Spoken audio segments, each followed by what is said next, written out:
The setting of the Musashino Forest Sport Plaza in the Chofu area of the city of Tokyo is hosting the wheelchair basketball competitions at the Tokyo 2020 Paralympic Games. Coming up, we have an encounter between Australia and Iran, and this in the men's competition Group B, and that will be followed by Republic of Korea taking on Turkey in the other men's group. It's very much the early stages of the competition. This is a key opportunity for these two nations to get their campaigns off to a strong start. They both play their first fixtures today, this day 2 of the Tokyo 2020 Paralympic Games. As a result, nothing really to report so far in Group B other than a win for the United States of America over Germany. Far too early to start to write any narratives about the quarter-final lineup in men's wheelchair basketball. But what we have got in terms of history to talk about is the extraordinary history of wheelchair basketball as a Paralympic sport. We'll come on to that after taking a look at the Iran side.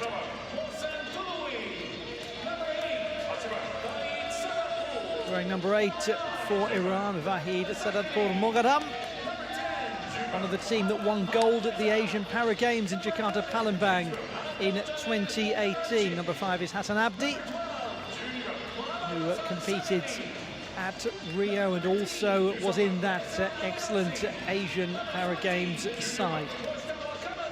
Wearing 15, the captain, Iman Bagzadefard. Second Paralympic Games for him.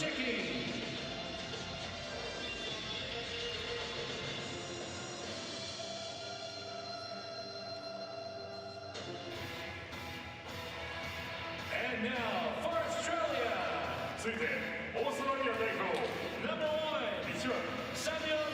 Australia, and first down for them is Sam White, the 34-year-old World Championship bronze medalist from 2018.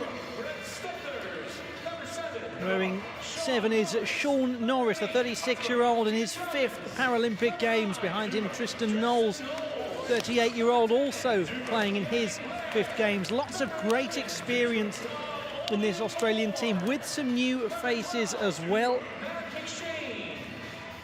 Number 33, John McPhail, 31-year-old Sydney Metro Blues player. His first Olympics, Paralympic debut coming up for John McPhail, but a World Championship veteran.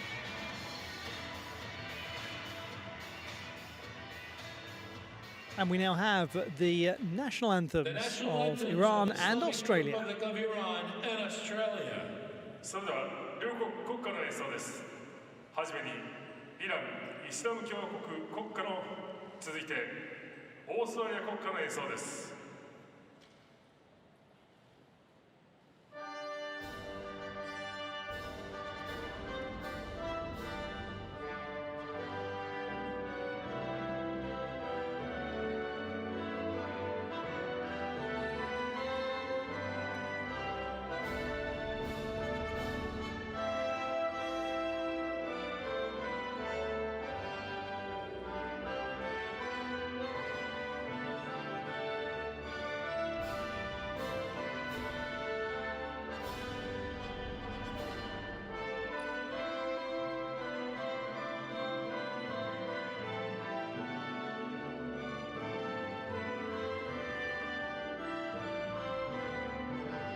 The national anthems completed, and time shortly for the tap as Iran take on Australia in Group B of the men's competition in wheelchair basketball at the 2020 Summer Paralympics. If you're new to watching the sport of wheelchair basketball, then a quick word on the classification system. Each player is given a number, and that number corresponds to an assessment of the nature of their impairment and its impact upon playing the sport of wheelchair basketball.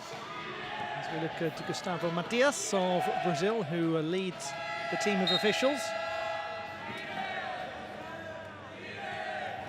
And what is key, and one of the things that the umpires will be monitoring carefully, is that there is never more than a 14-point total out on the court for each team. The number that's given to each athlete is ranging from 1 through to 4.5. And the coaches have got to be very assiduous in ensuring that they do not transgress and have a number that goes beyond the score of 14, the total of 14.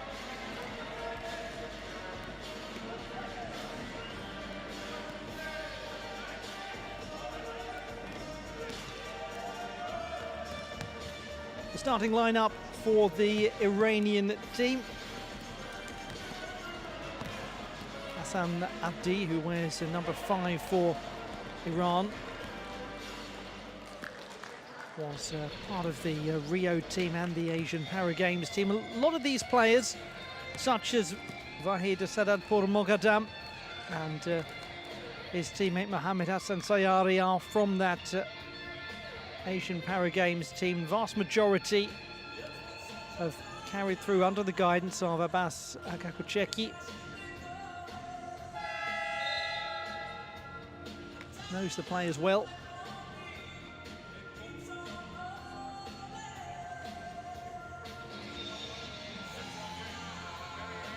Australia have some real proven scorers in that starting lineup. It's a challenging starting lineup to face.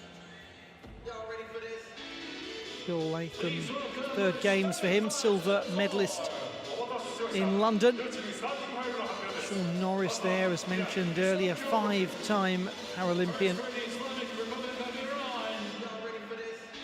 Craig Friday having a busy time of things, for he marshals over the women's team as well.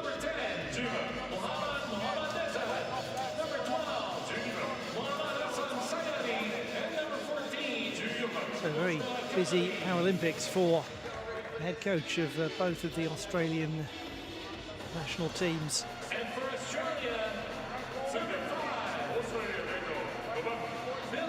Looking over the shoulder of the number 15, Michael Orr-Prince, 28-year-old from Sydney, but plays in Germany.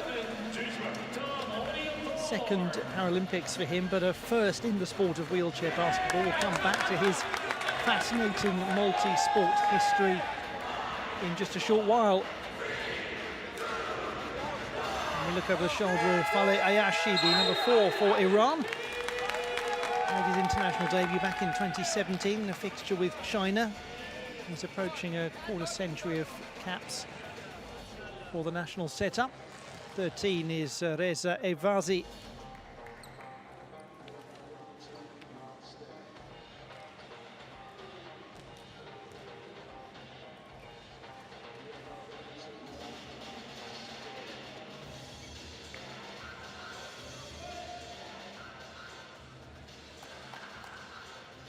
Delighted to be out here and playing after such a prolonged break in competition, the wheelchair basketball athletes of the world.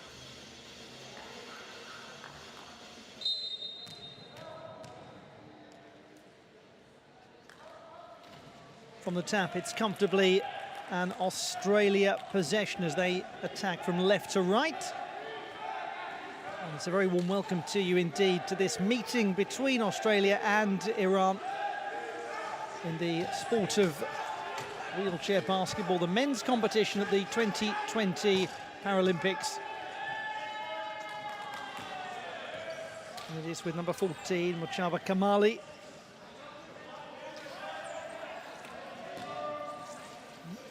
Receiving it back, and opportunity here for Iran if they can get the shot away in the next several seconds. It's with number 12, Sayari. Goes for it and comes off the front rim and is picked up by Bill Latham. Real pace on the break. Tom O'Neill-Thorne gets the opening score, and there is the danger from Australia. Really good counter-attacking side. And it's the first score for Tom O'Neill-Thorne in his second Paralympic Games.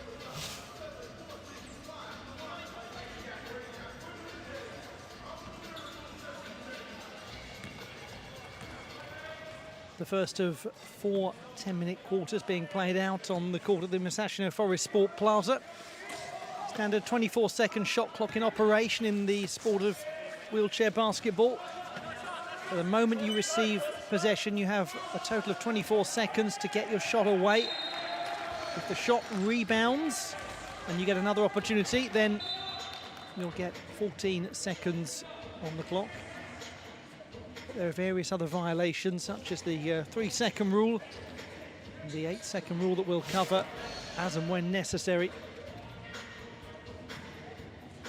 Two number 10s, Yannick Blair and Mohamed Nejad colliding.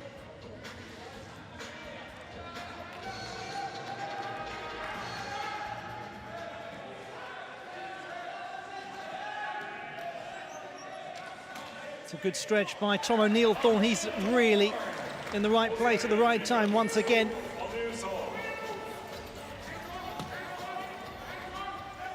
The 24-year-old getting his second two-pointer.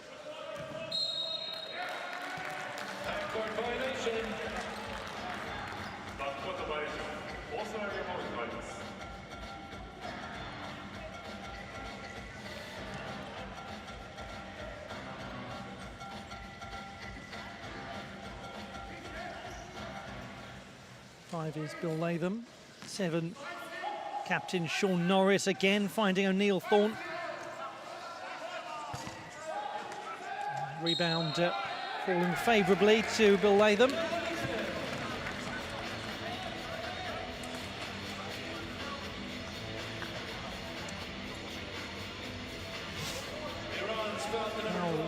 Already being called against Mohammed Hassan Sayari.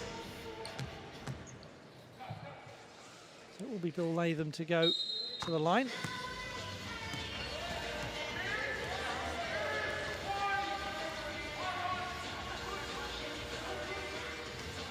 So clarification that the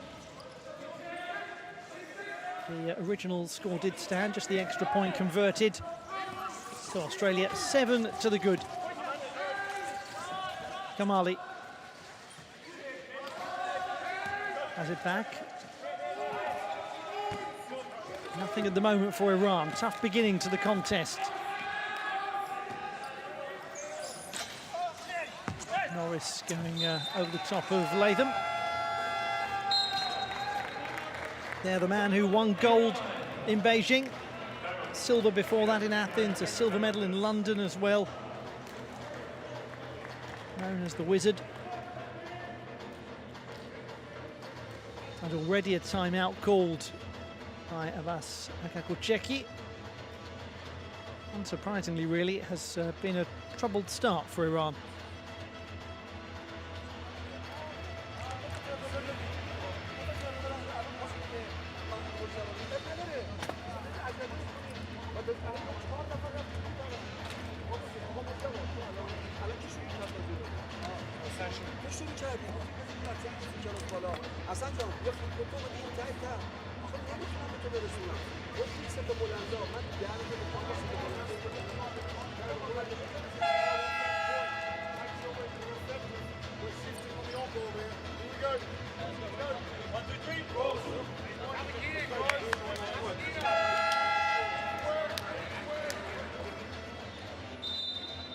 Good start from Tom O'Neill-Thorne.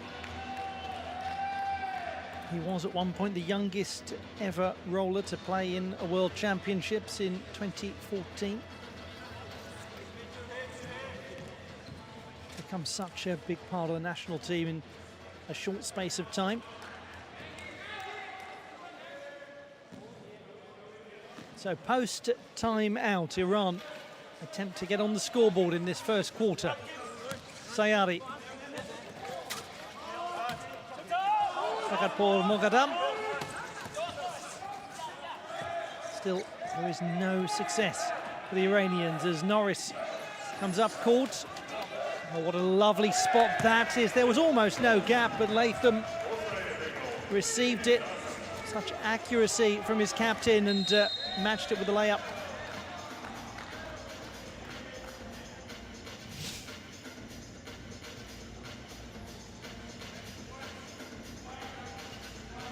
Australia's foul on number 5, Bill Layton, his first, team's first.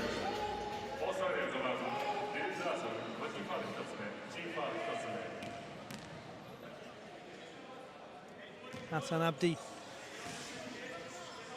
has the ball for Iran from Mashhad, 35-year-old, second largest city in Iran, major Silk Road oasis, considered by many to be the literary capital of a country with an extraordinary history. Australia's foul number 11, Foul by Anil Thorne on Kamali.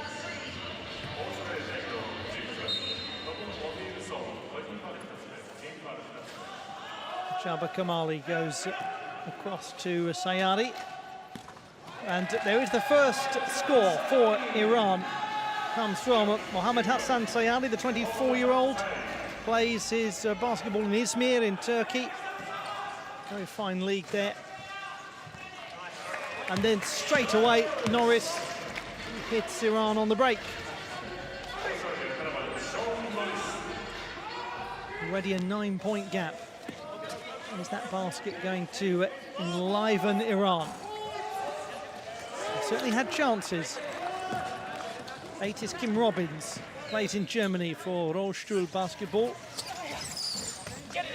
Oh, this is a really imposing display already from Sean Norris, worryingly so from Iran's perspective.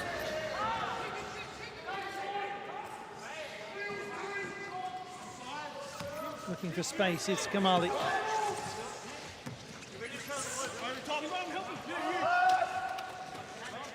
pass to Sayari. It's going to be an easy rebound for Bill Latham. Grandfather was most accomplished rugby league international. Picked up and put away by that man again, Bill Latham.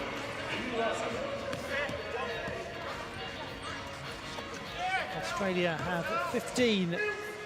Latham has 7 of those. Just over the top of Abdi.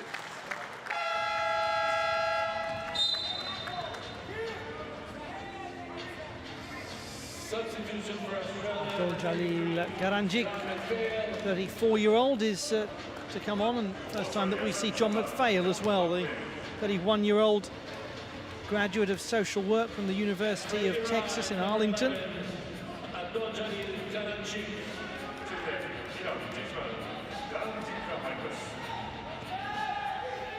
And here is McPhail to Latham.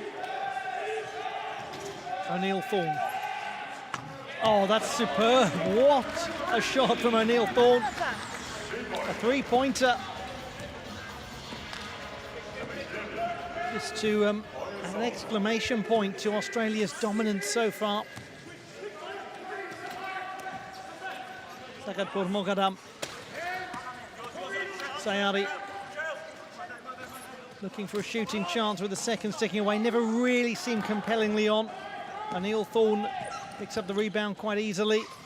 Finds Norris, no issues. What a release from Norris to Latham. He's just so quick.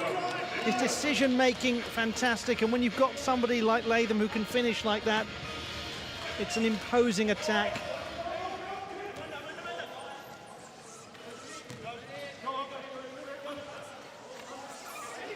Sayari. Just gets it beyond McPhail to Kamali. There's going to be a foul against O'Neill Thorne, who's not in complete agreement, shall we say.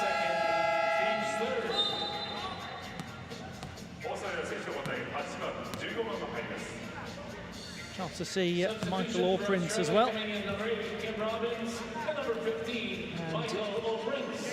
Robbins.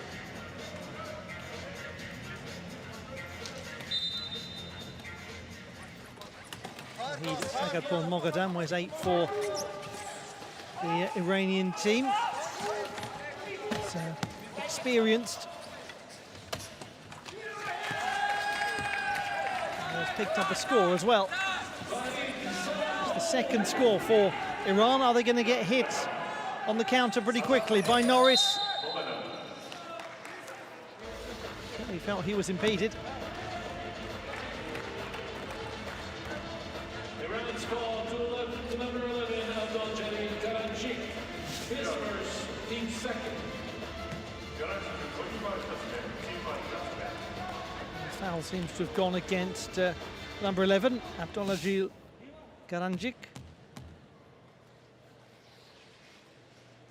Norris.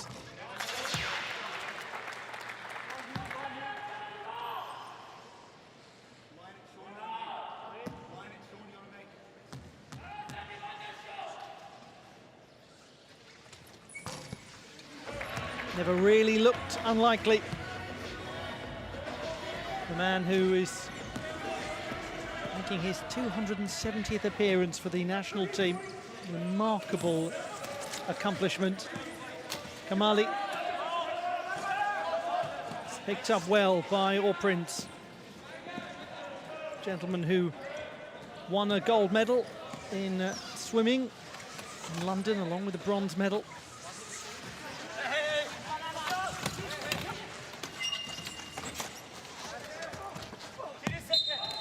Behind will be an Australia possession. And there he is, the man who took the relay gold in London.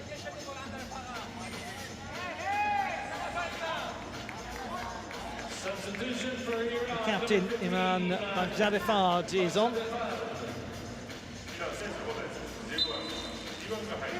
Plays for his hometown club, Mokabarat.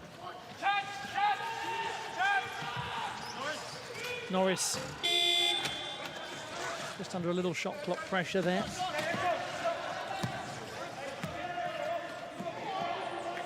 Sayari.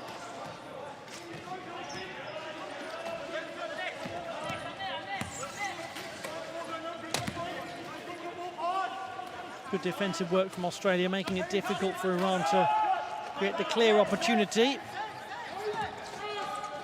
Missed by Sagadpur Moghadam.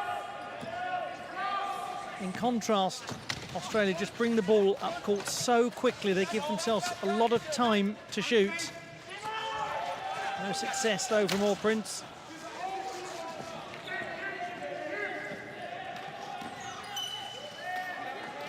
Sayari.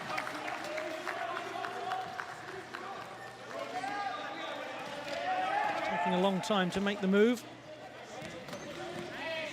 Sagadpur Moghadam is going to have to shoot this one. Falls to McPhail on the rebound, to his captain, the 36-year-old Perth Wildcats player. Morris, so hard to dispossess. Certainly to dispossess fairly anyway. Iran's call number 15, Iman Baghdadifard, his first, team's third.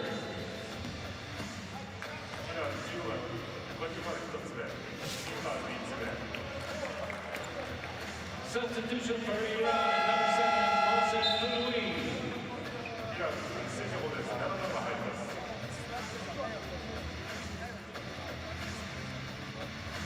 34-year-old Sam White.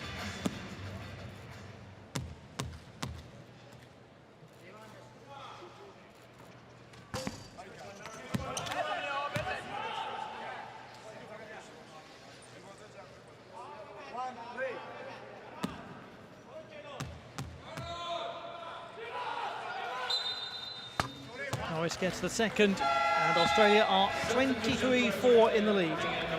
Now Sam White comes on, the graduate of Information Technology at the University of Washington in Seattle, also of IT Networks at Wisconsin University. Brett Stibners is there as well, the 42-year-old Wollongong Rollerhawks player. 4th games for him, he was one of the players that took gold in Beijing.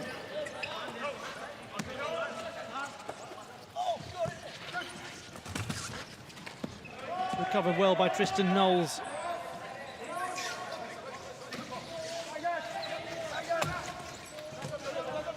Stibners. From distance with great success. Brett Stibners. Lovely three-pointer.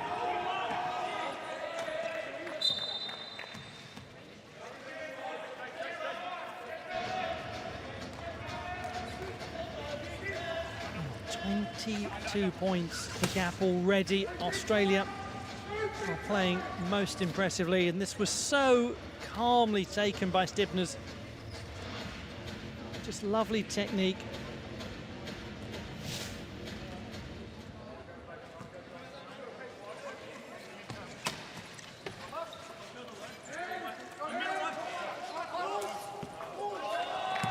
Well placed by Sayari.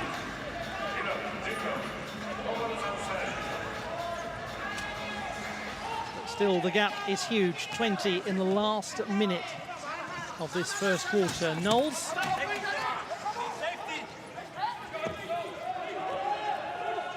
Iran looking to break with purpose, and may well do so. To Louis Tamardash.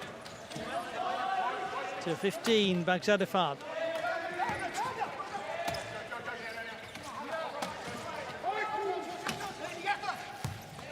Number 11, Garanjic. And they have got one. Sayari it was. Looking the key score at the moment for Iran. His 6th point of the match.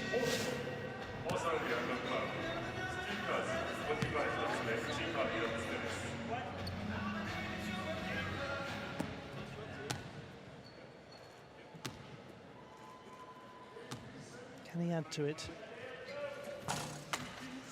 The answer is no. Stibners.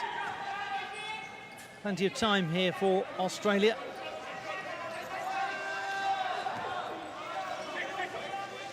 No need to rush it. Knowles to Stibners.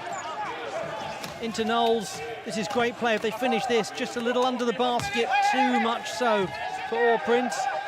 Stibners gets there. And that brings to a close the first quarter, and it's an excellent quarter from the perspective of Australia. They are in supreme control. 28-8.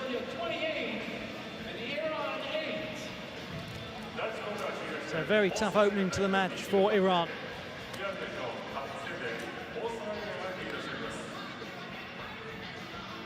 I'll just look at the percentages, the accuracy for Iran. They've had their fair share of chances. Australia so impressive, taking 2 out of 2 from the 3-point mark as well. Defensive rebounds for Australia, really impressive. They're just recovering the ball so quickly after an Iran attack.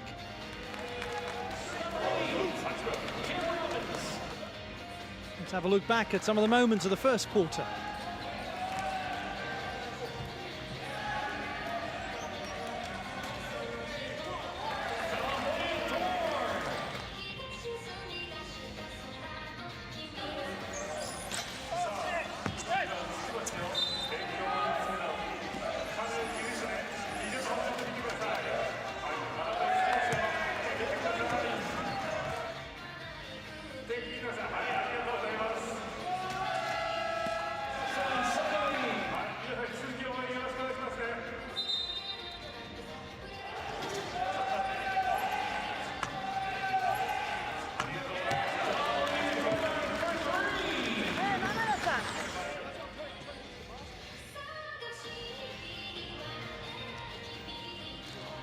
20-point lead for Australia with 3/4 of the contest to go. How much more can they do?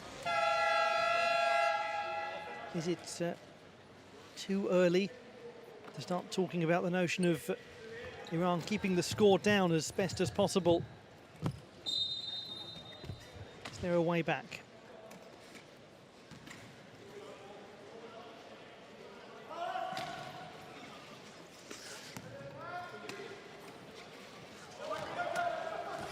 Optimistic from Sayari, but Baghdadifard manages to keep hold of it. They're going to have to work hard to get a shot in. Mohamed Nejad.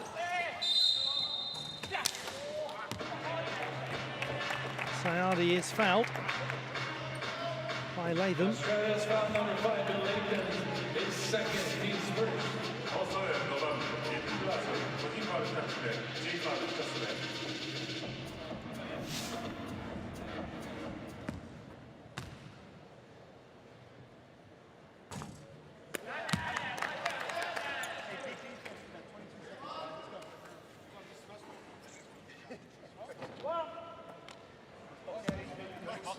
Box out. Go shoot it, John.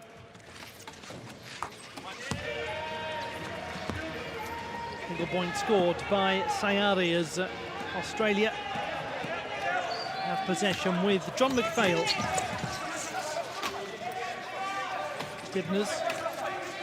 Latham. Stibners once more.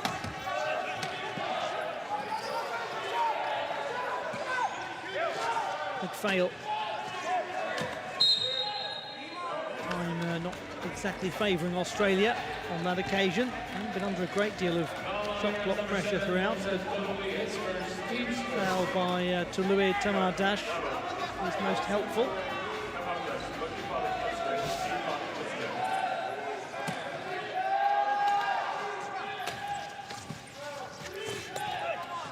Latham converts. Australia hit 30. Bill Latham has his 11th point of the match.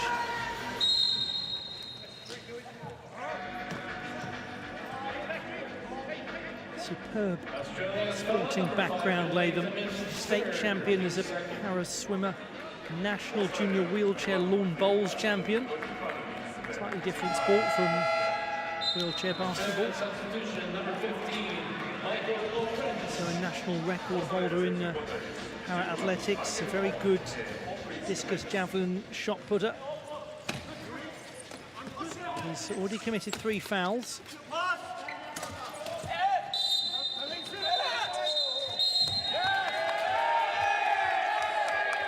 A little bit of a kerfuffle there, to say the least. Between the two number 15s, or Prince and Baghdadifard.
Australia's number 15, fouled by Prince.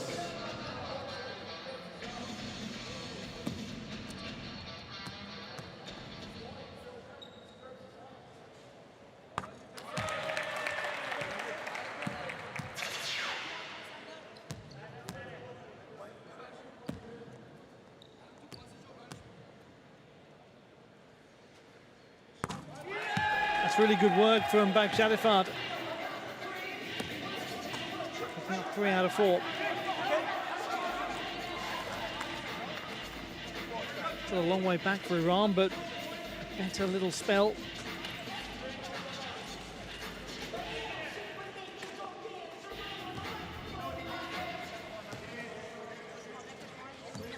Sayadi. To Louis. Jadafard. Always going to be difficult to get the shot away there. He was under considerable pressure from the Australian defence.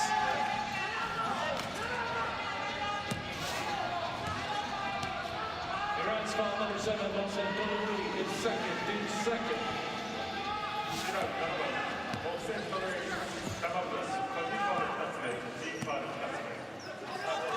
Foul goes to Stibners.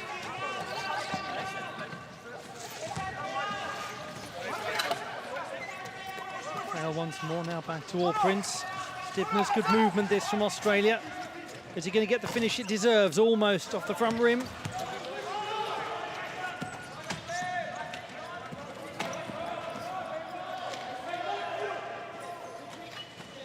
Jadafard.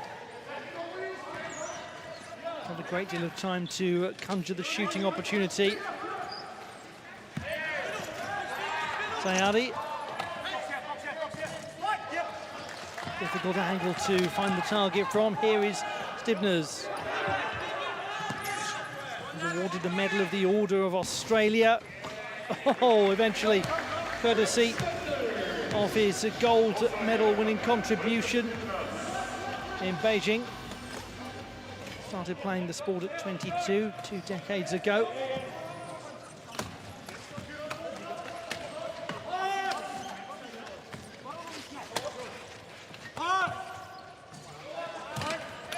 It's a good chance for Mohammadnejad.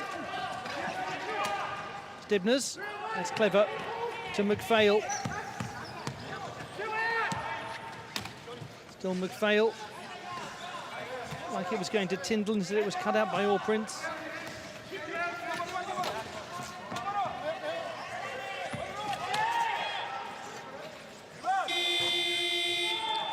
Shot in the end from Matthew McShane, playing in his second Paralympics. Quick distribution from Iran to create the attacking chance. It's well defended. Stibners just forcing Mohammadnejad to rethink.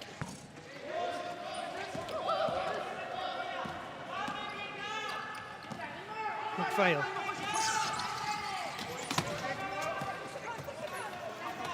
Stibners, and it's going to be pulled back.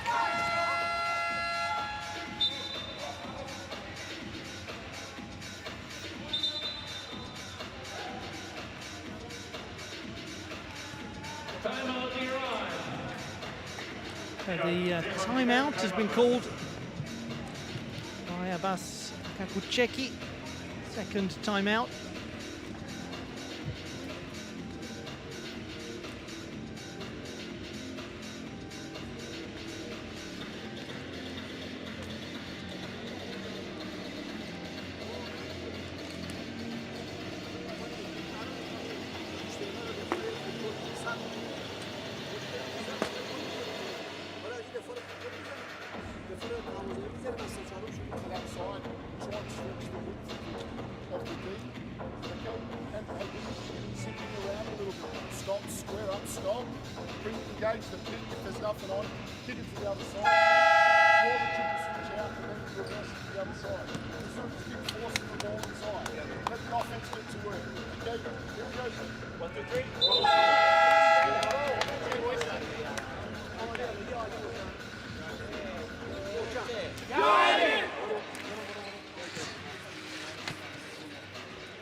On the court, Danielle Zakeri, 33-year-old, who had a promising career in para weightlifting before opting for a team sport. From a very sporting family. Abdi to Kamali. Sayari. It's a good decoy move provided by Zakeri to allow Abdi to take the shot. The number 9 played his part there in drawing the attention of the defenders away.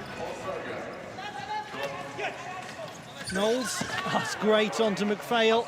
Oh, that's lovely play. Knowles to McPhail, stylish and quick.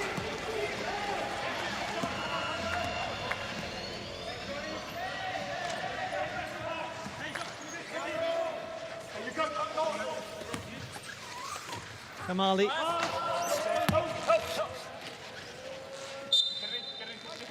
For one there for Sayari.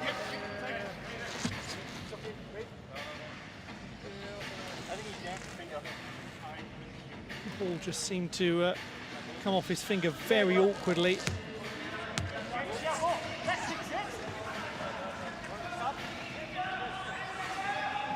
Always worry when you see that happen to a player when the ball strikes the finger. And they immediately start clutching their hand.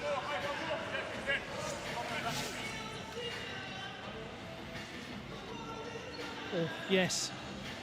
Just really stubs his finger. Iran substitution number 15, Iman Baghdadi.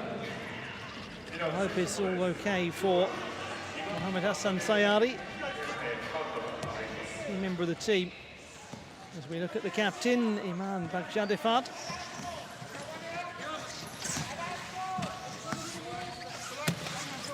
McPhail goes to Knowles.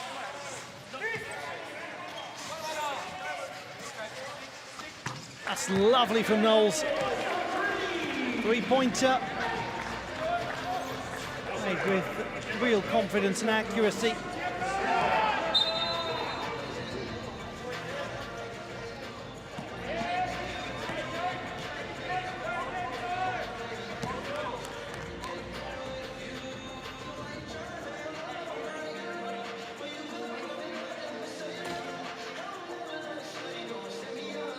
Kerry, the gentleman who has a master's degree in sports management from the Islamic Azad University. As mentioned before, very interested in all sports. He is from such a sporting family and is fascinated in the governance of sport, in the administration of it. Kamali scores from under the basket.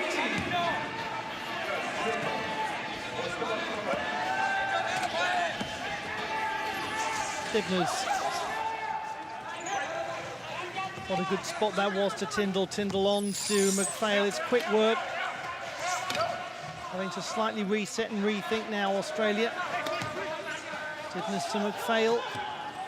Tidy, quick turn that from McPhail. If they can get the finish out of this, oh, so nearly. It would have been a lovely move. But McPhail's agility was so impressive. Australia's foul number 33, John McPhail, on his first. Foul committed by McPhail, and he knew it as well.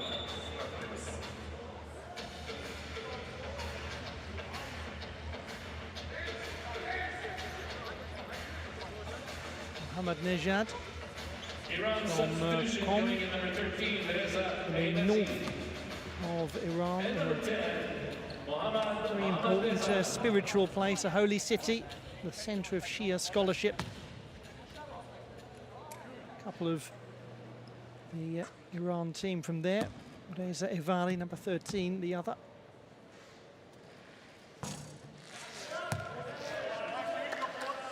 When you look at everywhere that the Iranian players are from, there is an extraordinary and illustrious history. It's that sort of country. Been converted the second time by Mochaba Kamali. So 20-point gap once more. Knowles goes to Stibners.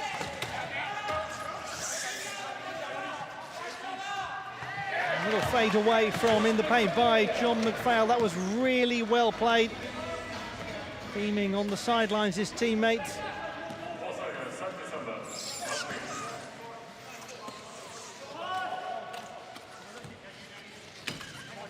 Jadafat.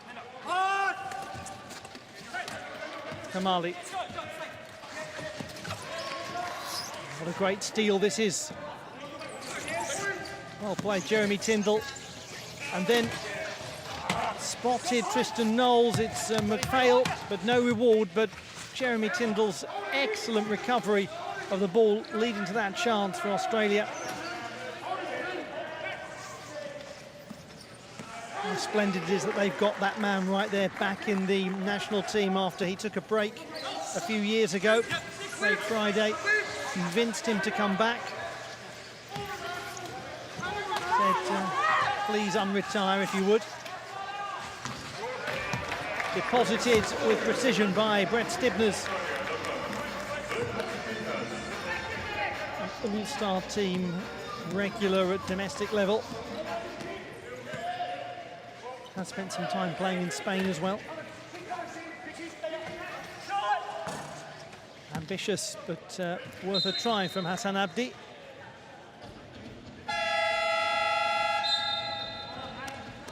Started the sport at 16 after having polio earlier in his life. Sam White is on, the 34-year-old from Frankston in Victoria, plays for the Queensland Spinning Bullets now.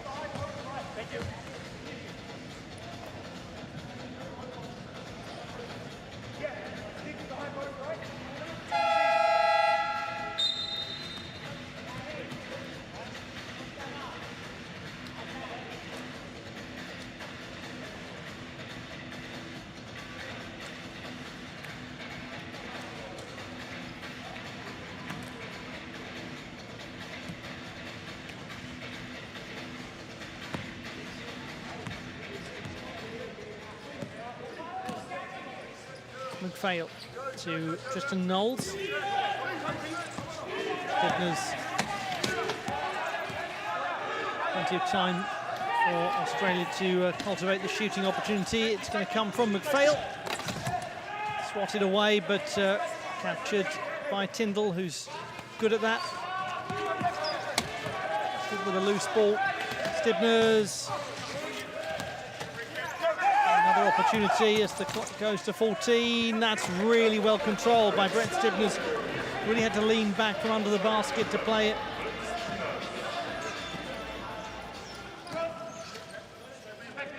So much experience in the Australian team when it comes to Paralympic competition. Stibners saying to McPhail, don't worry about it, just get on with it.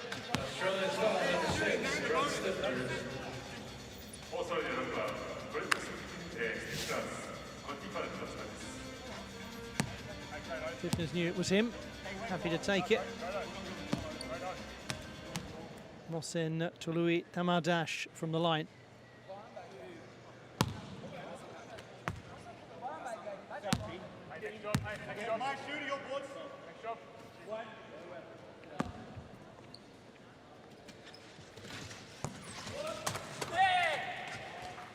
That's well rebounded by Sayadi.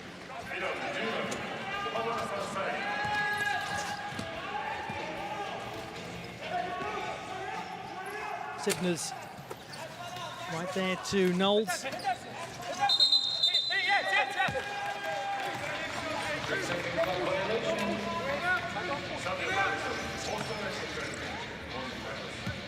(43-19) with a minute and a half left in the second quarter. Australia have never really looked too threatened by Iran.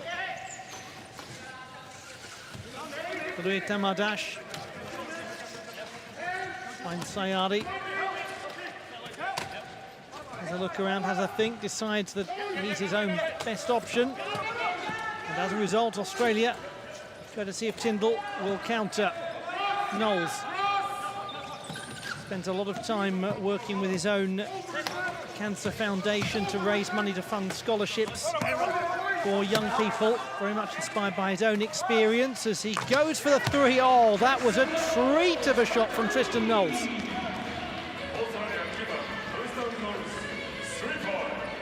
He said that getting his game chair at 16 was a life-changing moment for him, and puts a great deal of work into trying to make sure that young people can have that same opportunity.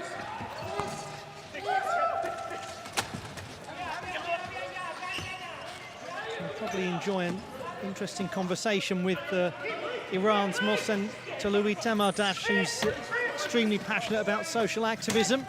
No time for chatting there, though, because Noel's got away from Taloui Tamardash easily, sent it to Stivners, and Stivners adds to Australia's advantage. The gentleman there who's got the ball in hand, or had it for a moment, Taloui Tamardash, is the ambassador of an anti-narcotics project in his home province. As we get to the halfway point of this match between Australia and Iran, and it is all Australia. 48-19 the advantage.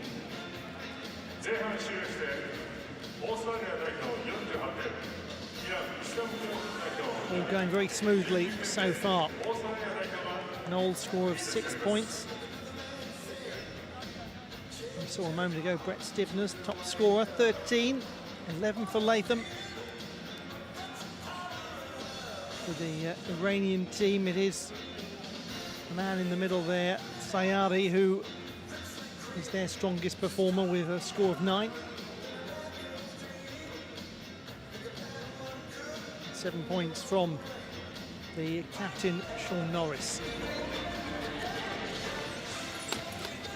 A reminder of how it was that Australia added to their already considerable score from the first quarter, moving into the second.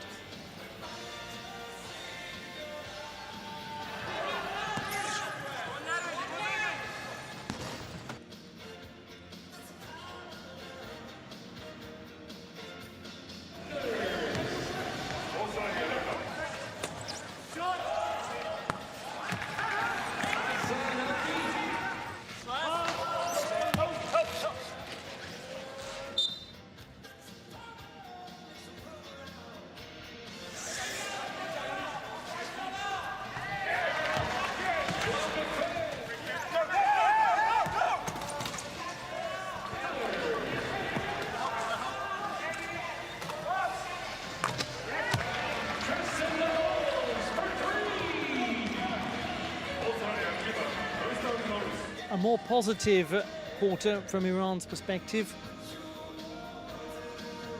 2011 versus 28-8, but much of a muchness really, splitting hairs, because it is Australia's game at the moment. They lead 48-19 at the halfway point.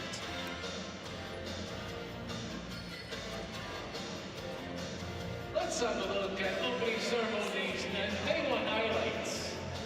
それでは開幕式の予想、そして初日の予想をご覧ください。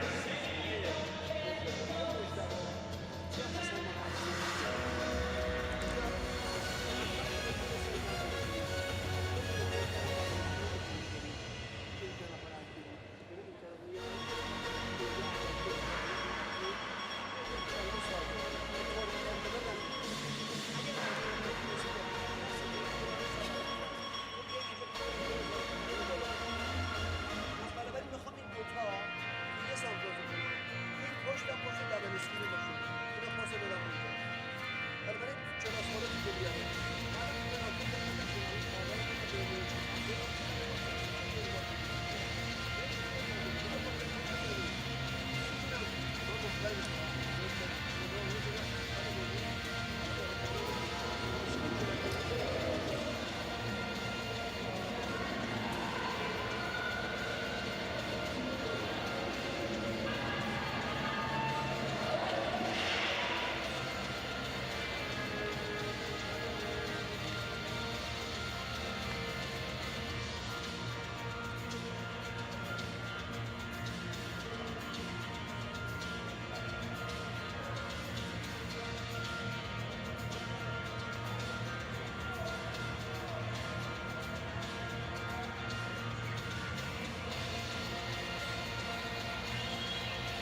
こちらですよ。皆さんお元気ください。ありがとうございます。さあ次はどこ行きましょうかね。はい、映ってますよ。映ってますよ。はい、ありがとう。はい、はい、このおじさん映ってますよ。はい、水を止め終わった後、よかったら手振ってください。はい、ありがとう。はい、出場、はい、ありがとうございます。おお、いいね、2人とも元気いっぱい。さあ、続いてこちら。はい、ありがとう。映ってるよ、ワンショット。は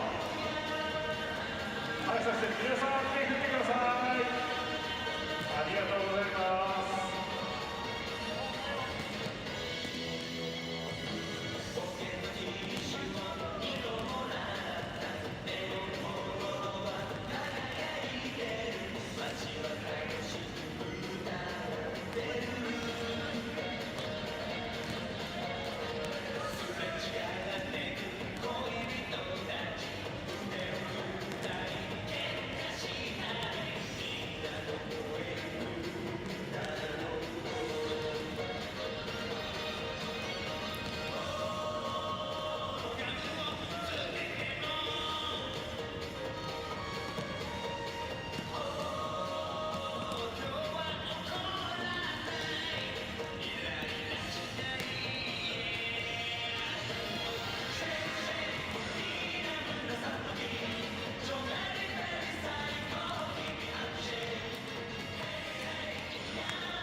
The third quarter will be underway in just a short while as we look at Craig Friday. Not a great deal, one suspects, to perturb the Australian coaching setup at the moment because they're in full control of this match.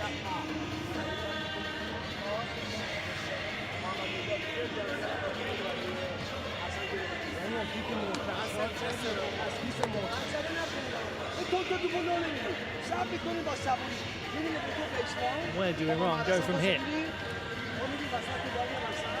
48-19 the gap.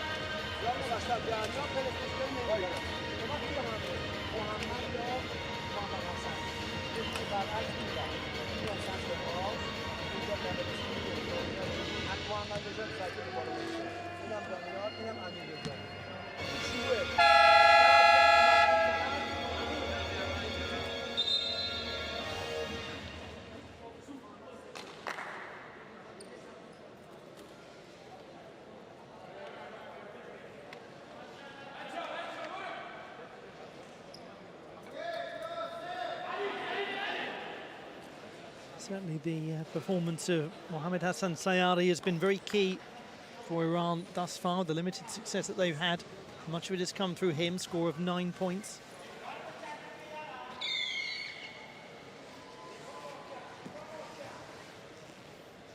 And as ever, Sean Norris has been at the heart of it all.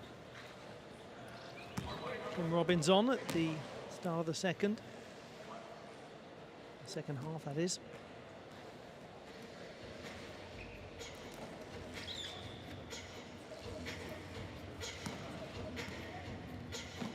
Getting close now to 300 appearances for the national team, Sean Norris.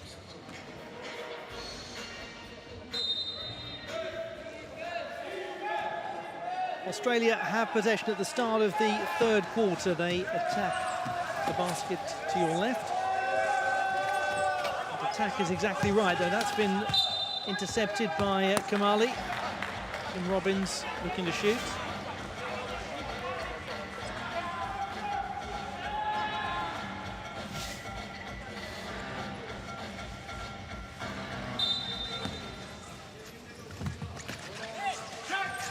Beautifully played, impressively laid them on to Blair. Yannick Blair wearing 10 for Australia on the court. This is Amireza Ahmadi, first time we've had the chance to really see him.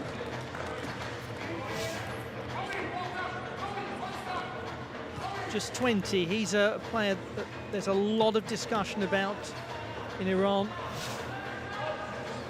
Very promising athlete.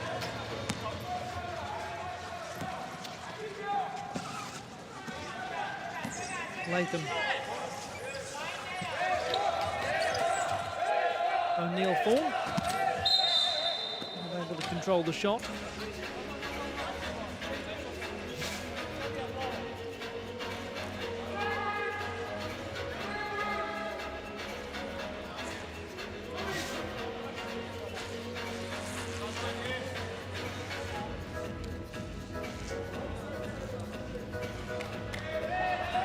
Really be surprised, O'Neill Thorne, by any decision that comes along. He is a qualified referee. He knows the sport inside out.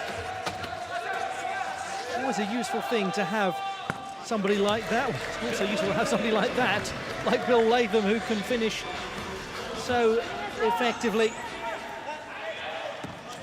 Yes, very useful to have a qualified referee in your ranks when you're an elite team, because there are occasions when players actually, and indeed sometimes coaches, can be a little hazy on aspects of the rules or the laws of the sport.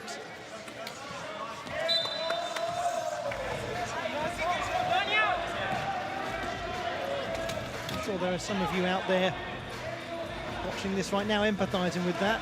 You've been an athlete, or you are an athlete, and have been caught out by something you didn't actually know about your own sport. It happens to a lot of athletes.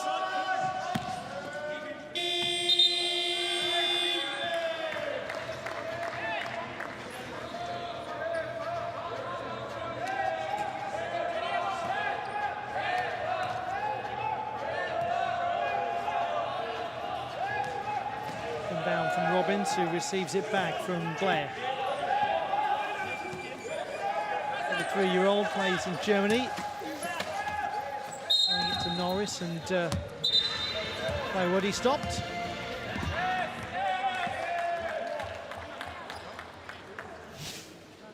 Blair, who also plays overseas for Bilbao.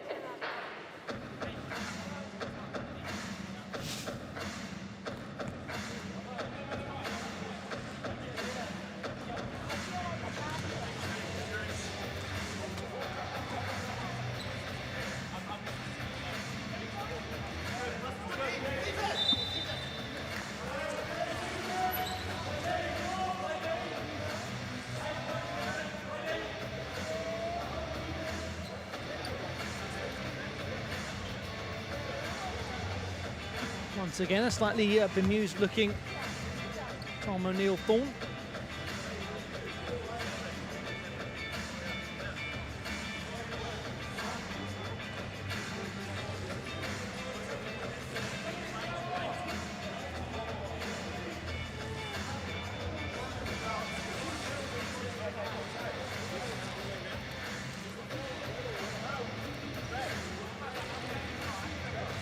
Bit of a conference going on.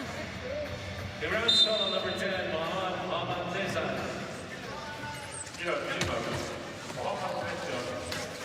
Latham from range. Sean Norris not finding the mark. Yannick Blair does well. That's a great spot from Blair. Can Norris finish?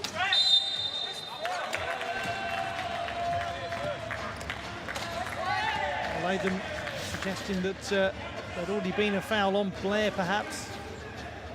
Possibly on Norris. Australia's foul number 5, Bill Latham, is fourth. He's first.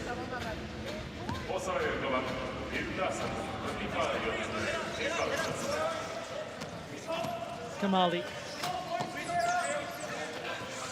The youngster, Ahmadi. Kamali looking for Sayari. It's a good bit of timing that from Mohammed Hassan Sayari in terms of his arrival into the paint.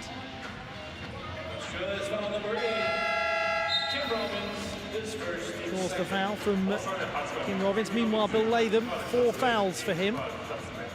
Australia substitution coming in, number 6, Brett Stibners. As a result, Stibners on. Very clean from Sayadi.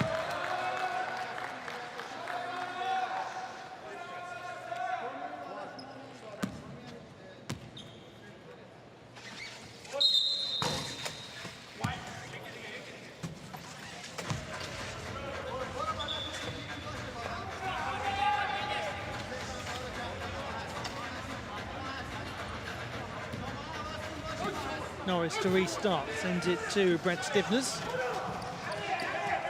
Returns the favour to Norris, and that is his kind of point. So well finished by Sean Norris and ably assisted by Brett Stibners. Australia lead 54-20.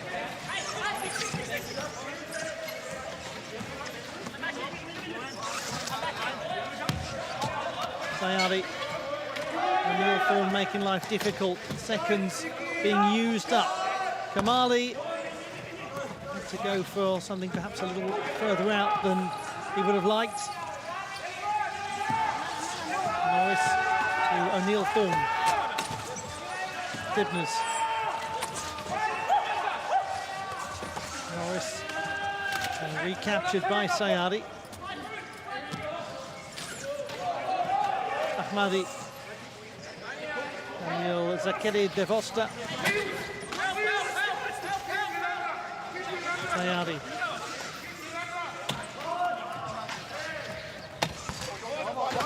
And, rather misplaced by Mohamed Nejad.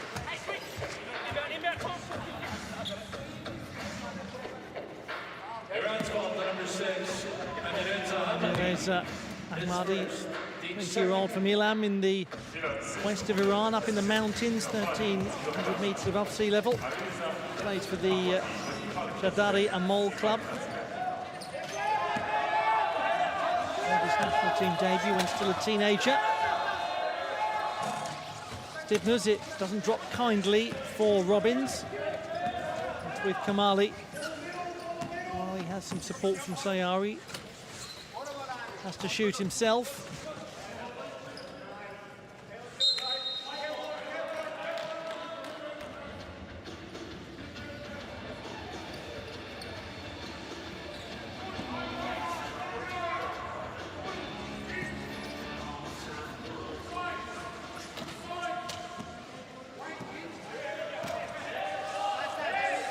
Kim Robbins.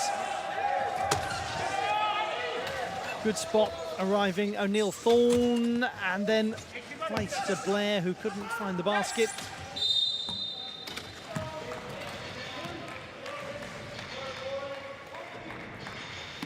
Iran's foul, number 14, Mojtaba Kamali, his first, team's third. By Mojtaba Kamali, though. ファウルありました。14番、持ち球代わり、個人ファウル1つ目、チームファウル3つ。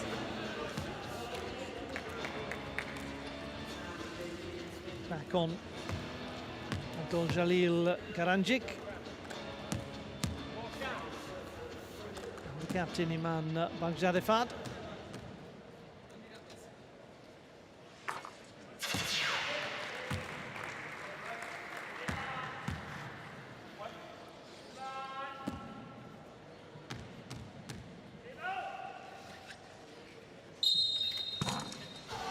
Superb from Stibners, 2 out of 2.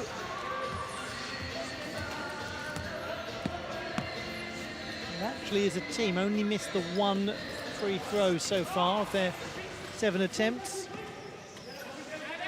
Really impressive accuracy. Iran 6 out of 13, 46%. Striking percentage difference. Sayari.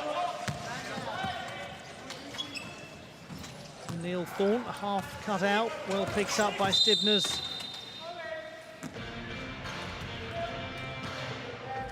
Iran's foul, number 12, Mohamed Hassan. Frustrated Mohamed Hassan Sayari committing the foul. 10番、モハメド・サン・サヤリ、個人ファウル2つ目、チームファウル4つ目。Substitution for Australia coming in number 15. Michael Prince returns. オーストラリア選手の交代です。15番マイケル・オープンスが入ります。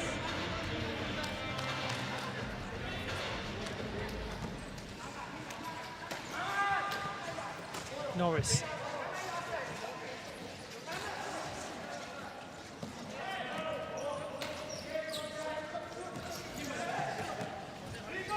Galanjic.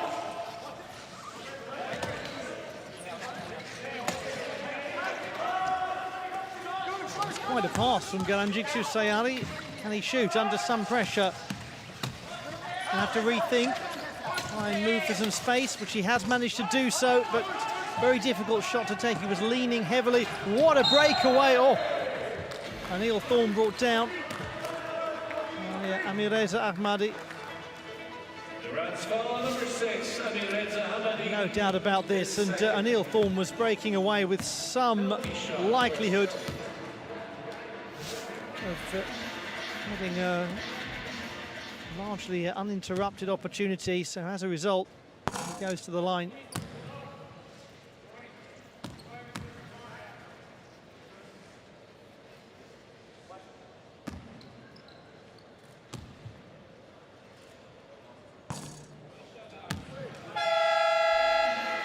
Not able to capitalise though. Substitution for Australia coming in number 33, John McPhail. McPhail returns. Spent a bit of time lately working as a sales and marketing representative in Dallas. Having spent so much time at the University of Texas, he also played in Germany. Well-travelled gentleman, John McPhail. Much in demand as a basketball player.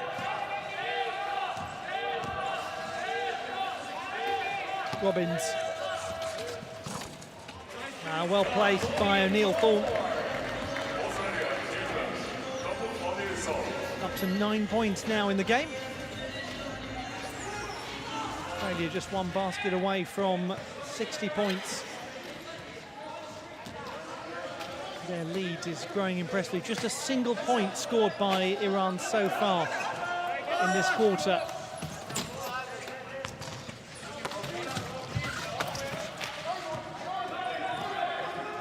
Possession recaptured well. What a good delivery from Robbins to find McPhail. Clear foul. Iran's fault number 15, Iman. Doubt Chadifard committed the foul there.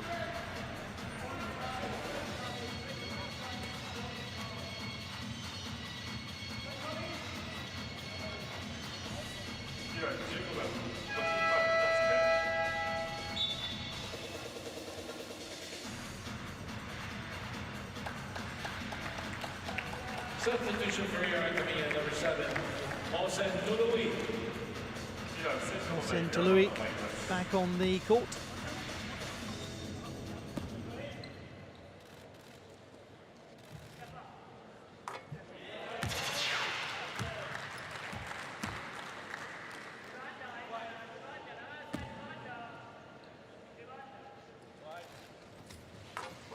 Well, the highly impressive accuracy for Australia from free throws in this match continues. 8 out of 11 now.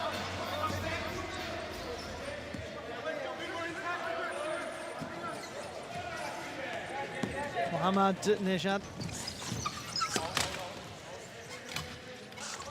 The shot will come in and be converted by Mohamed Hassan Sayari. Almost a decade since his debut for the national team against Thailand. Not too far away from 100 appearances.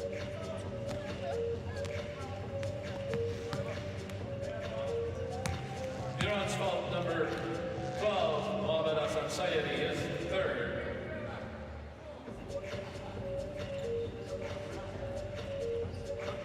Foul committed by Sayari.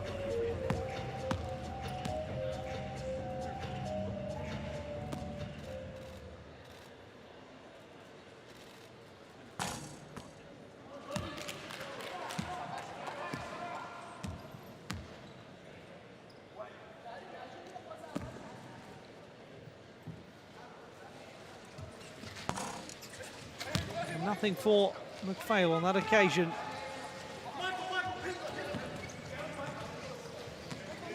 Mohamed Nejad.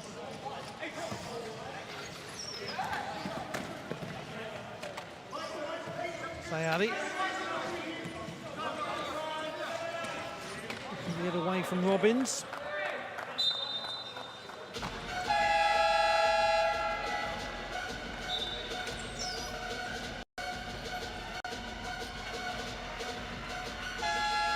Australia's substitution coming in, number 1, Samuel White.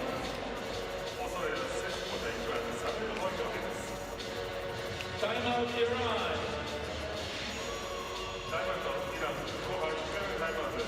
Timeout called by Abbas Akakucheki.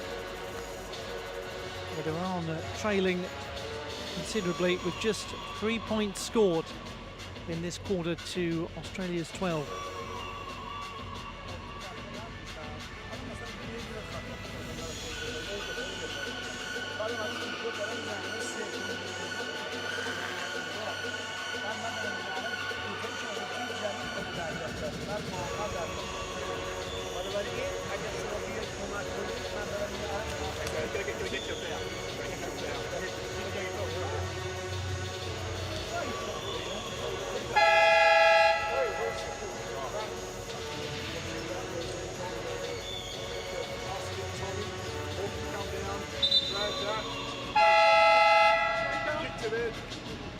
Mike will come in and drag to Tommy. Tommy go round, Kim come in and get that. Tommy stay low high. Mike will go around the back side. Boys, come on, let's get after it. Roll through.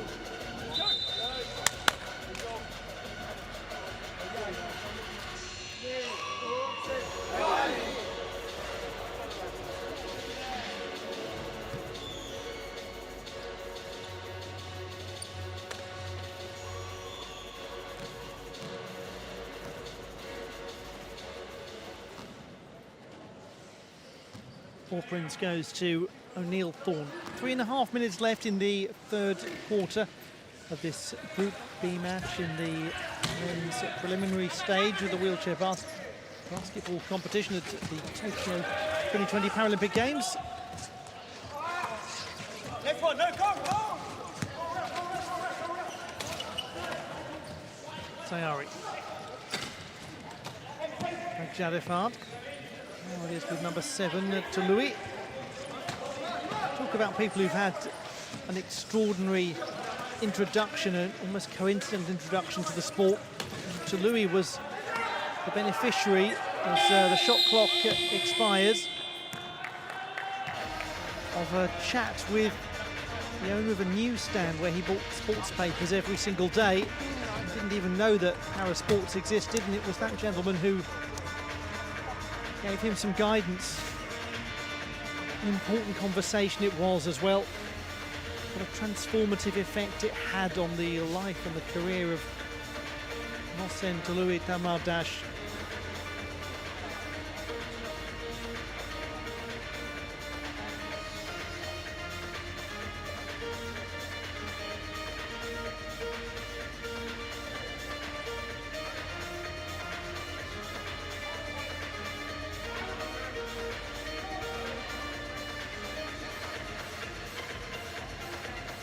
Plays under video review. Video review being used.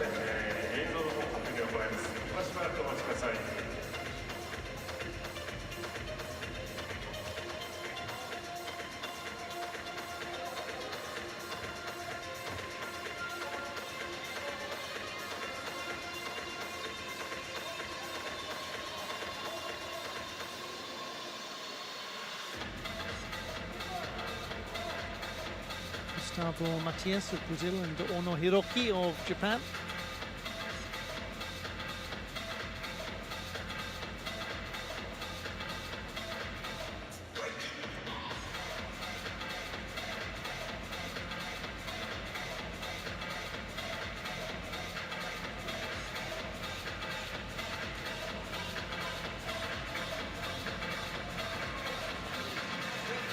Australia's held number 33, John McPhail, is second. Team third. Foul have been confirmed against John McPhail. Second one for him.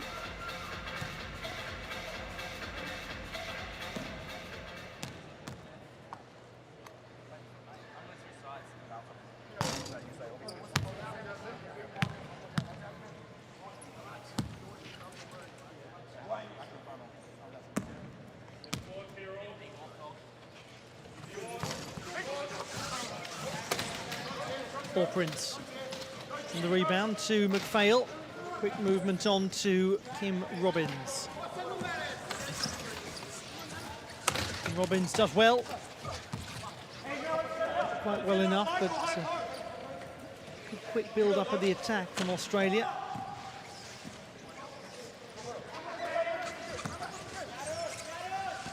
Robbins again just not able to find the target when the space opened up. Louis.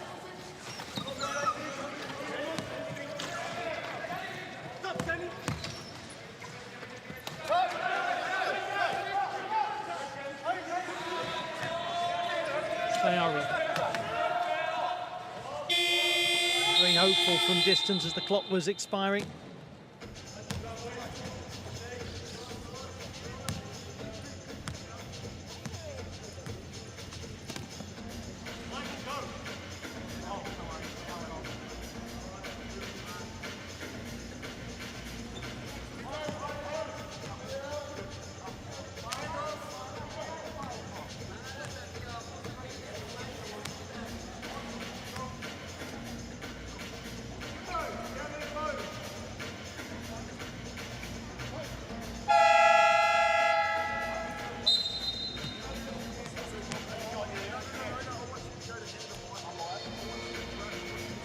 Electing to use a timeout at this point.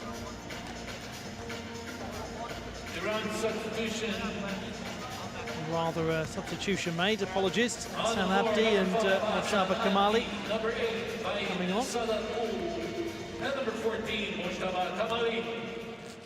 イラン5番8番14番の選手が入ります。 McPhail. Or Prince. Back to McPhail.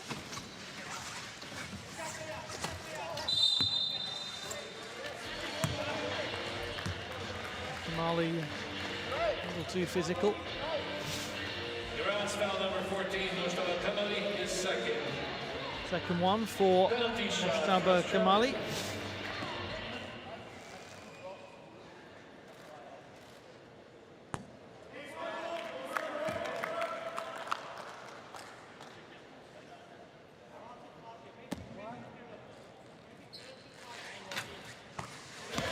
Accurate second time, Michael Orr-Prince. Really is somebody who loves to challenge himself. Orr-Prince said he'd lost his drive as a swimmer, having won Olympic gold, decided to switch to wheelchair basketball. It's remarkable how quickly he's gone about acquiring a place in the national team. Do that in two different sports, and such different sports as well, as extraordinary. That's well finished by Salah Mogadam. 37-year-old has talked quite a bit about retirement lately and his desire to study for his coaching qualifications. To bring the next generation through. Here's opposite number Kim Robbins, getting his first points on the board. Someone who plays in Germany. Stolen back by Neil Thornwell.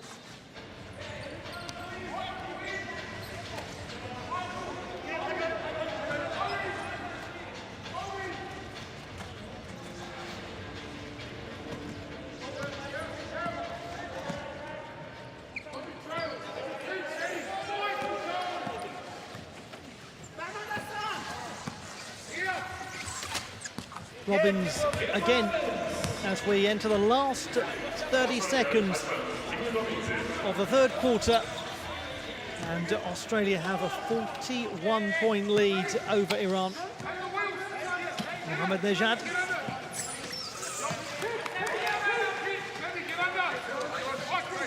Kamali.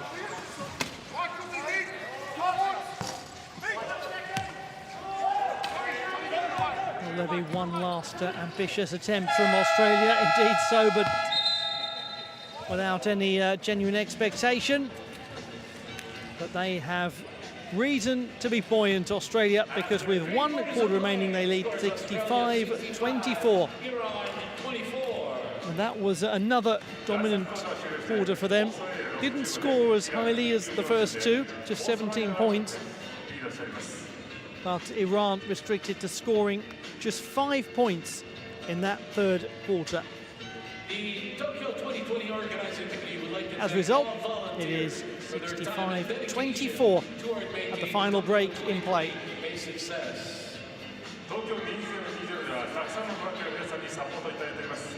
本日のサポートありがとうございます。 And a look back at some of the moments of the third quarter.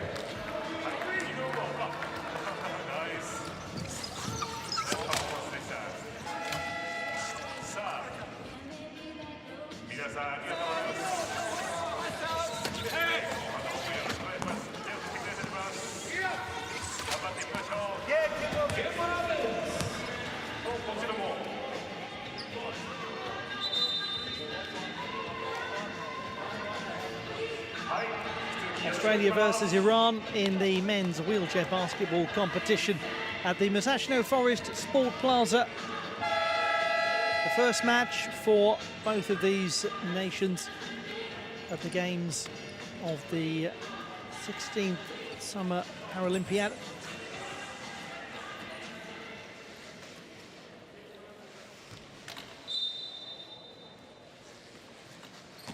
In possession it is Iran.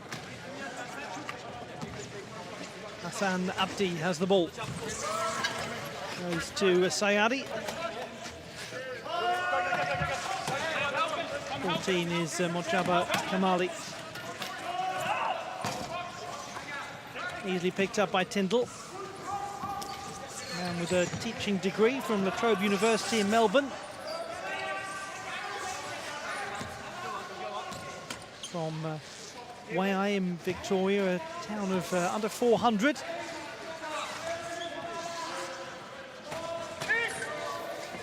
Norris to Fred Stibners, who makes it 17 points for him.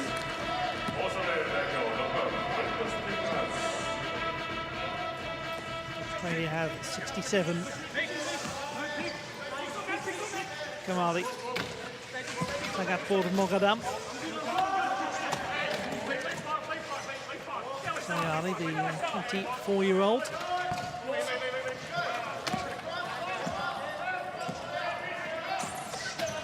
Knowles. Opened up very compellingly for Tristan Knowles. Picks up his 8th point.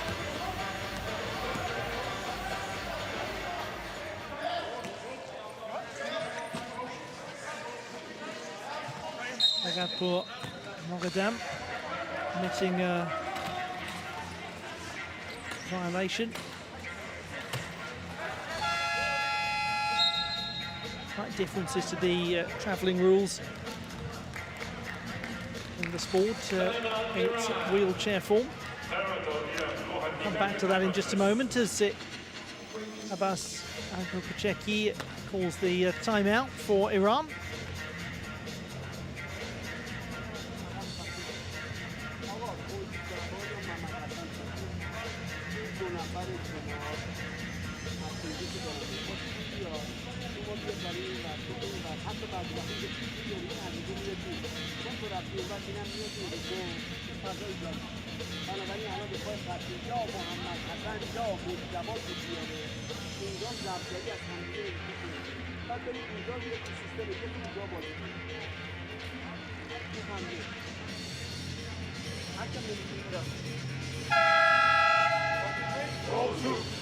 Keep going, put on the floor.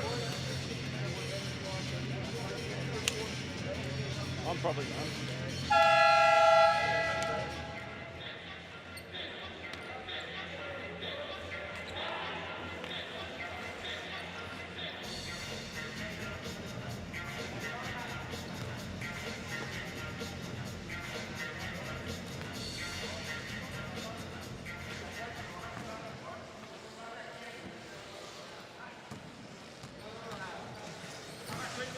Captain Sean Norris went to Stivners, now with Tristan Knowles. Norris.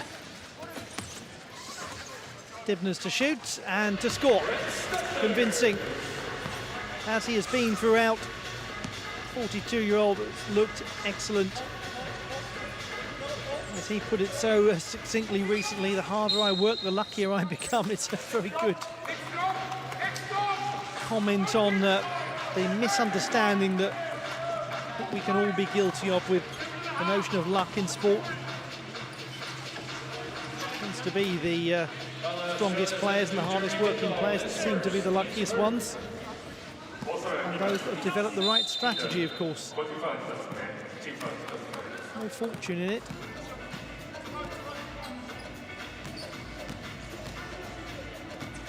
Australia's foul number 6, Brett Sitner's his third. Fourth Paralympic Games for him.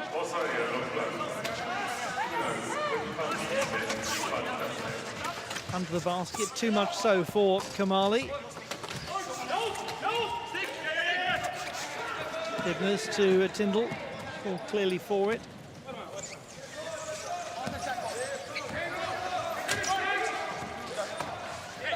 Knowles.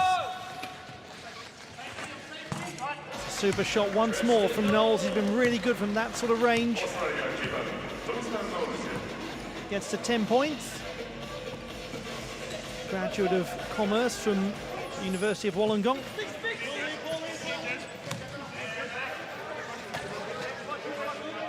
And has used that strong understanding of all things fiscal in developing his charity foundation.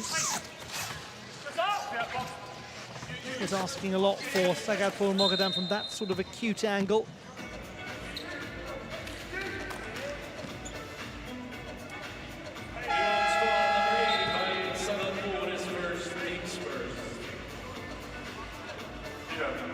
Captain returns. Another expert in financial matters, graduate of accounting.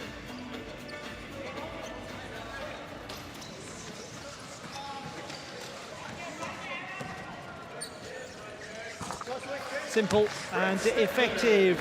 Once again, Brett Stivners.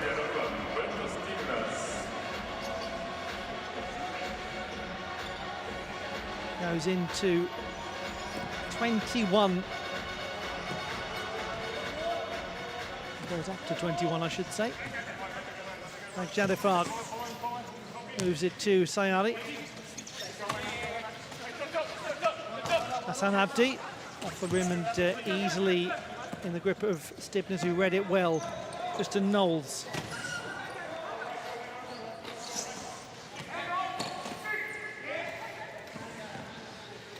Stivners.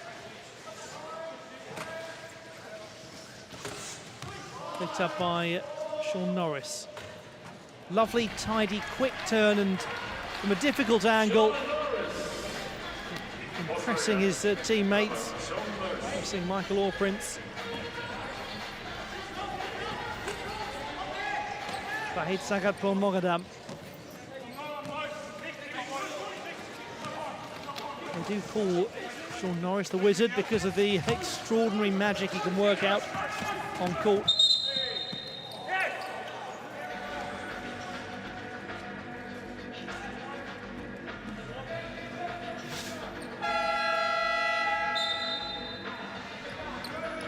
Norris impeded.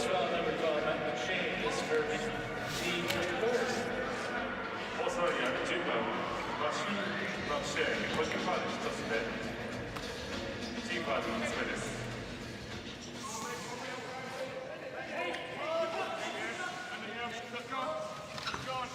That's well finished by Sayari.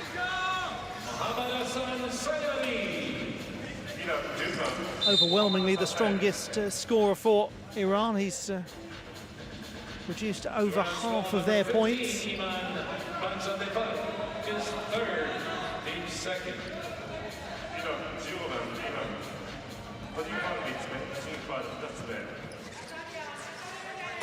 Norris.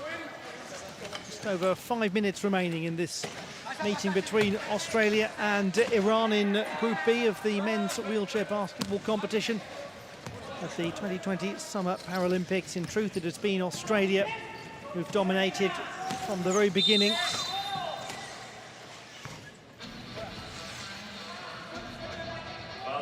It's been a tough encounter for the majority of these Iranian players who've come through great success internationally, including winning the Asian Para Games gold in Jakarta Palembang in 2018.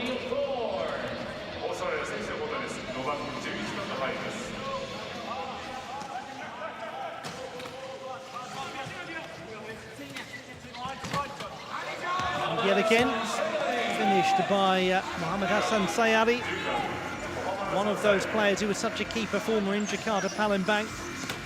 Recovered quickly and finished by Hassan Abdi.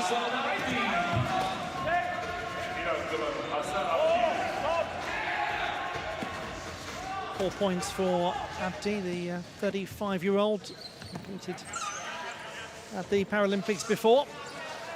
It's with Knowles.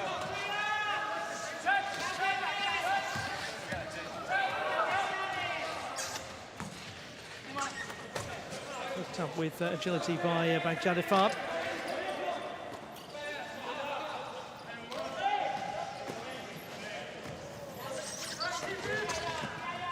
Possession back with Australia, courtesy of Tom O'Neill-Thorne, who's been impressive throughout. A joy for Latham, and Tyndall in possession. The decision goes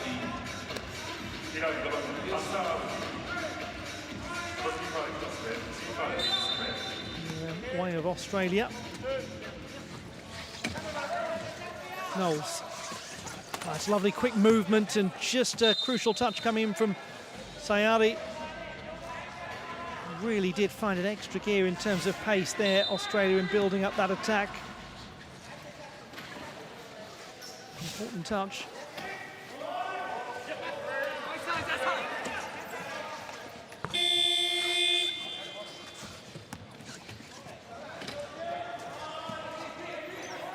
Sayari. Abdi. Back to Sayari. Going from distance with a lot of time left to build an attack, but it's still with Iran.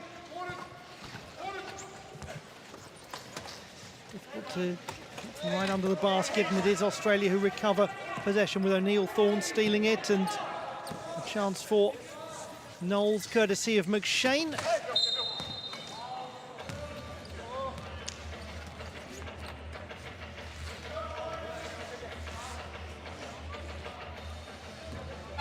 Inside the final 3 minutes. Probably not the easiest day to be the coach. Abbas back with Cheki. Really been watching his side be up against it from the start, as now the captain has picked up his 4th foul. And consequently, time for Iran to regroup.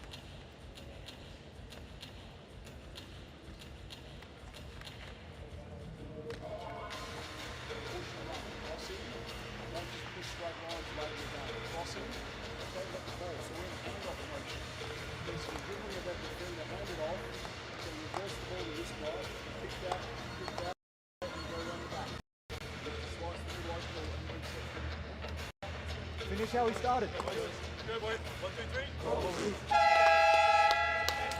The message coming across clearly from the Australian players themselves. Finish how we started. Keep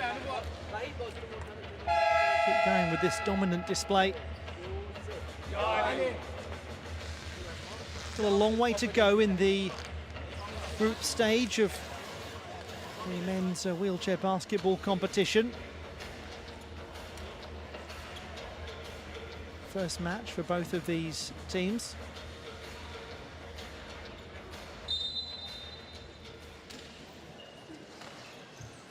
Latham, Knowles, O'Neill Thorne, back to Knowles, who's just looked ever so good from mid-range.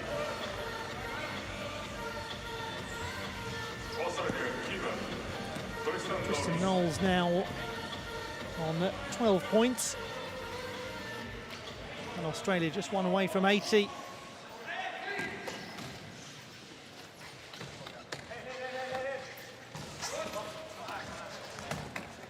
Well, from Iran's perspective, it's been a more positive quarter. They've run Australia significantly closer than at any other point in the match. 14-8 in the mini competition that is the fourth quarter, but that 28-8 first quarter established such a significant advantage for the Australians. Iran have been chasing really from the moment that Tom O'Neill Thorne broke away on a couple of occasions.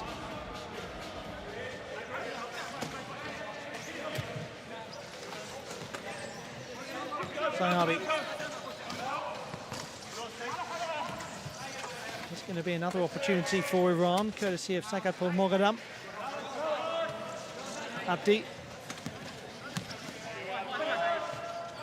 Sagadpur Moghadam, but touch on the wild side.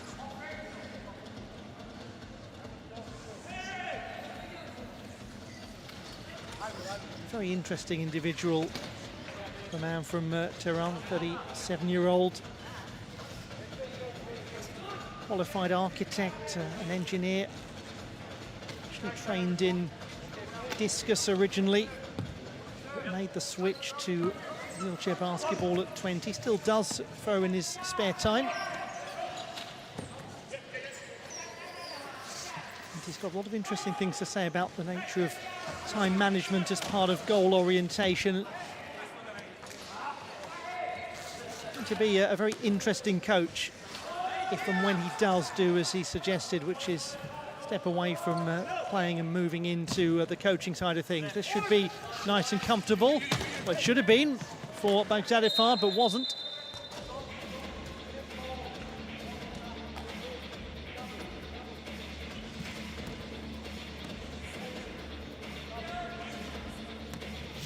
Just 3 points for the captain so far in this contest.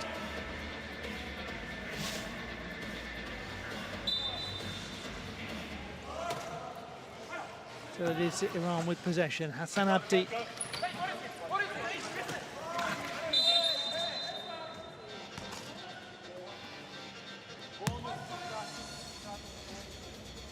He's going to be Iranian possession once more. Australia's foul number 5, Bill Latham. And his fifth substitution coming in number 15, Michael O'Prince. Bill Latham is fouled out of the contest as a result. Fifth foul for him. Was a danger to pick up the fourth a while ago.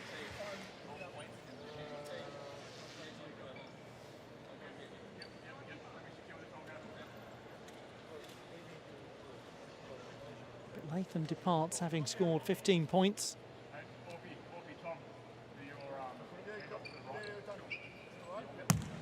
Having only missed one attempt as well. He's been unerringly accurate.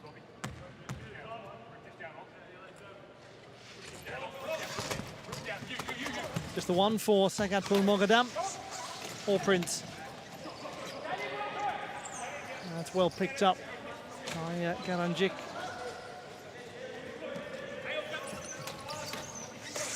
Sayari.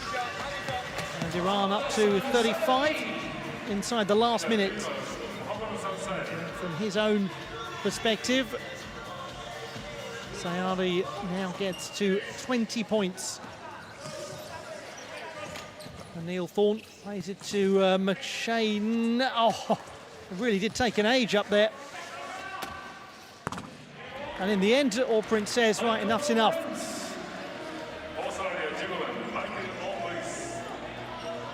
His third point. A gentleman who spent a lot of time at Alabama University playing for the Crimson Tide. As so many wheelchair basketball players have. If you've been watching the coverage for the first couple of days of wheelchair basketball, you will have heard University of Alabama mentioned quite a lot in dispatches, because it is a key place where a lot of these players have been meeting on a regular basis. Not that any wheelchair basketball players have been meeting a lot lately. Competition has been hard to come by for obvious reasons. Breakaway opportunity for Sagadpur Moghadam, and he converts. But it is going to be a very compelling looking score for Australia, 81-39.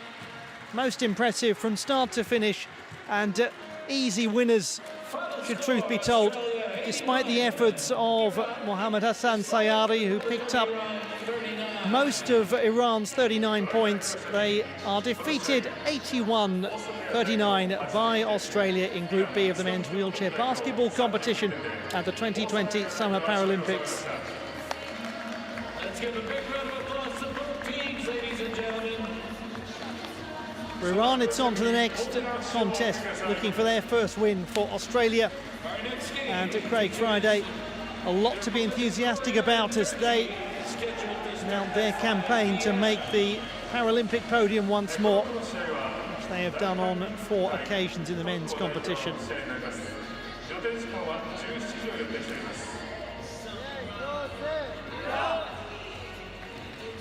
Tokyo 2020 Organizing Committee would like to thank 81-39, a strong win for Australia.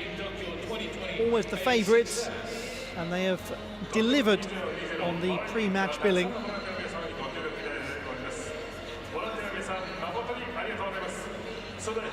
Particularly noteworthy the performance of Brett Stibner's score of 21 points. Bill Latham, before being fouled out, picking up 15.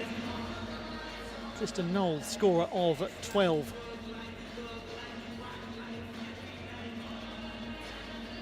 And all of that amounting to a most comfortable win for the Australian team.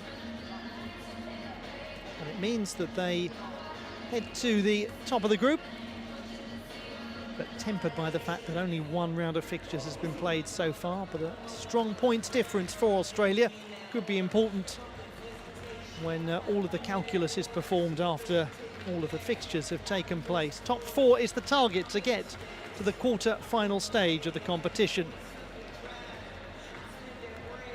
But a long way to go. No need for Iran to be too despondent, being down there in 6th place at the moment. Tomorrow, as they say, is another day.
and gentlemen, please welcome Turkey to the court for the warm-up.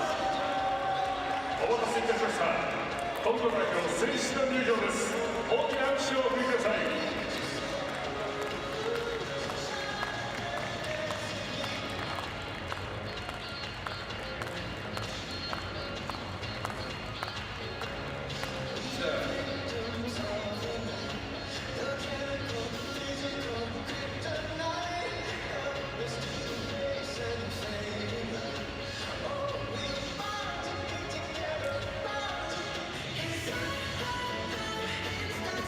And now, please welcome the Republic of Korea to the court.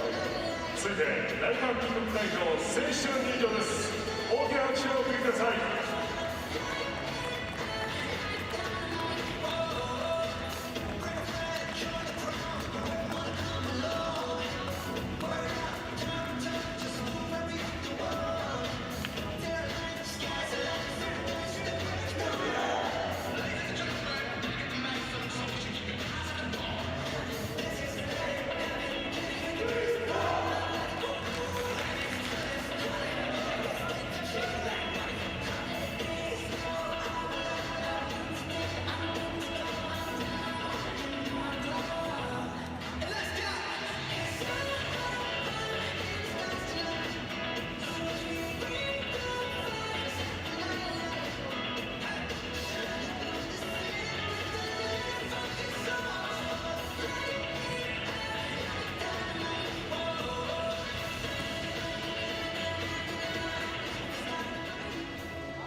まずはトルコ代表5番エズゲン・ユーブラク選手。彼はこのチームのキャプテンとして活躍しています。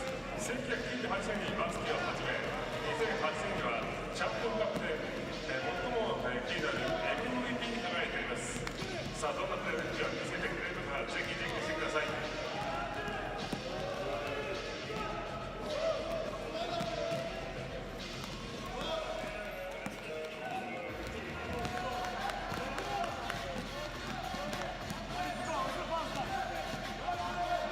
And now let's look at Korea's number 39, Kim Sang-yeol. さあ、対する大韓民国代表は39番キム・サンヨン選手です。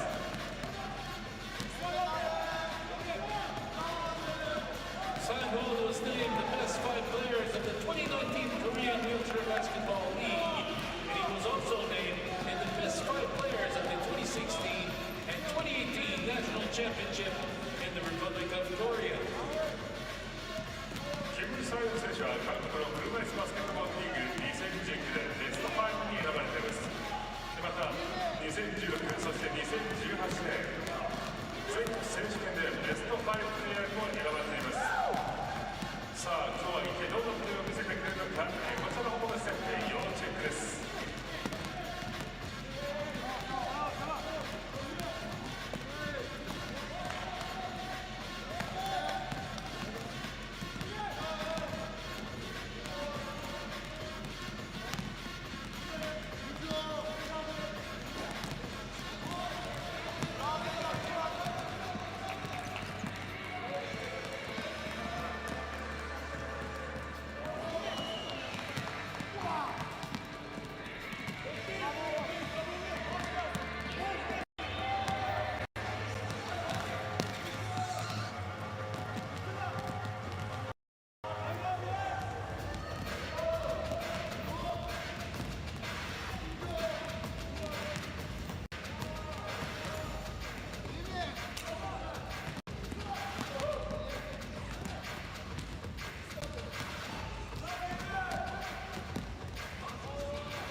Hello and welcome to the Tokyo 2020 Paralympic Games. It's day 2 of the men's wheelchair basketball, and we have some Group A action for you here. And as you can see, the Republic of Korea playing their second game, and they've already got one in the loss column, so they'll be looking to bounce back. Played pretty well in that game, just let it get away from them in the final few minutes.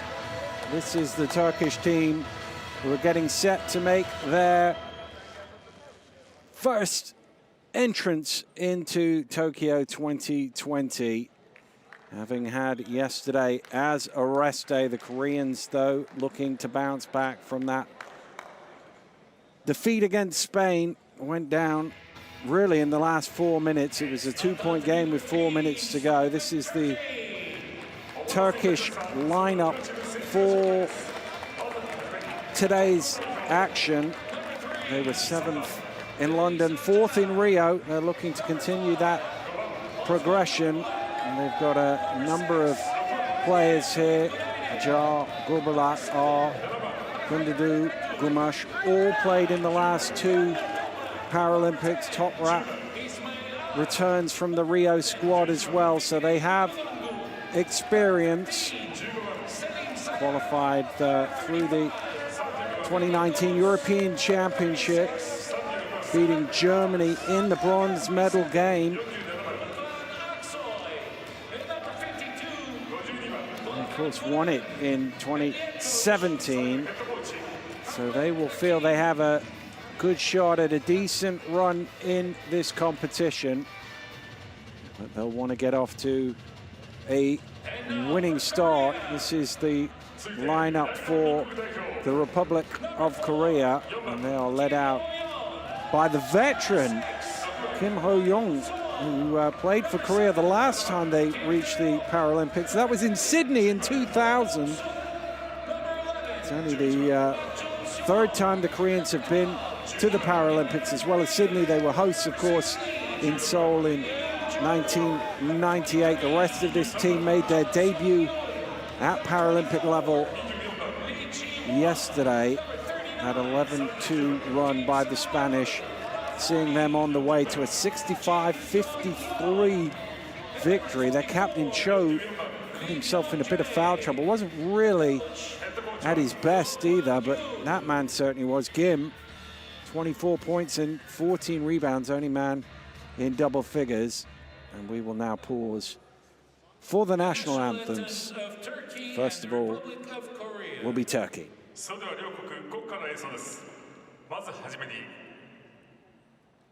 トルコ代表、続いて大韓民国代表国歌の演奏です。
And now for the anthem of the Republic of Korea.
Well, not long now until we get things underway here in Musashino Forest Sports Plaza. I'm sure there'll be a little bit of nerves and excitement among those Turkish players. Koreans obviously having already got their campaign underway with one game under their belt. Might not be having that, but they'll feel the pressure of needing to get that first win on the board. Those are our three officials, led by the referee from the Czech Republic, Thomas Peja, and he's supported by the two umpires from Costa Rica, Mauricio Gomez, and from Great Britain, Ben Wood, and our commissioner is from the Netherlands, Van Meurs. Those are the people in charge of this ball game as the two teams go through their final warm-ups ahead of tip-off. This just the third game played in Group A. Great start to the competition for Spain with that victory over Korea that I've mentioned, and a big victory over Canada as well. That's the starting lineup you can see on your screen there for the Turks. Kubalak, the 4-point man at number 5. Ashjar, Toprak, the 1.5. And Gumush also in the starting lineup. And Coach Hakim will want his team to get off to a good start. He, of course, represented his country in 3 European Championships. He was the assistant coach of their 2017 gold medal winning team as well. And that's the starting lineup for Korea. They'll desperately want to see Cho stay on the court for longer than he did yesterday. Got in horrendous foul trouble. 4 fouls very early in the game. Had to sit out for quite a fair chunk. Only played 28 minutes in the end. Kim Dong-hyung carrying the load for his team. But Cho also, as I mentioned, didn't shoot the ball very well either. He'll be hoping to have his eye a little better settled, but sometimes that can just be when you've not shot the ball, when you've not got the minutes you're expecting. As Coach Ko goes through his final instructions with his team. Former player, of course, won the Asian Para Games with Korea before taking over the coaching role in 2016. Very intriguing matchup, this. They came very close to the Spanish yesterday, and now they've got a different European proposition with the Turks in this encounter. And the Fives making their way out onto court. Fist bumps for the officials. As you see the captain, Kubalak, leading his team out.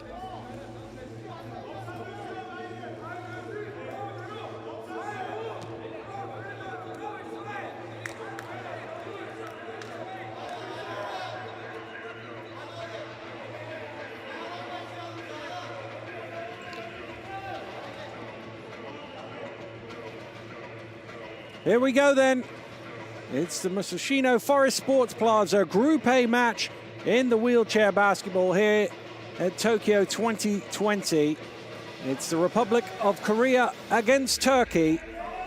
And we are set to get it underway as Gim will contest with Gerbalak for the opening possession. Ball batted around, and it is the Koreans who have the first offense of the game through their captain, Cho. Here's Gim. Shot the ball very well. He was scored high points, but he was also very efficient. Good hand there to knock the ball loose. It comes back to Cho. Oh doing great work defensively, but Cho can't take full advantage of that.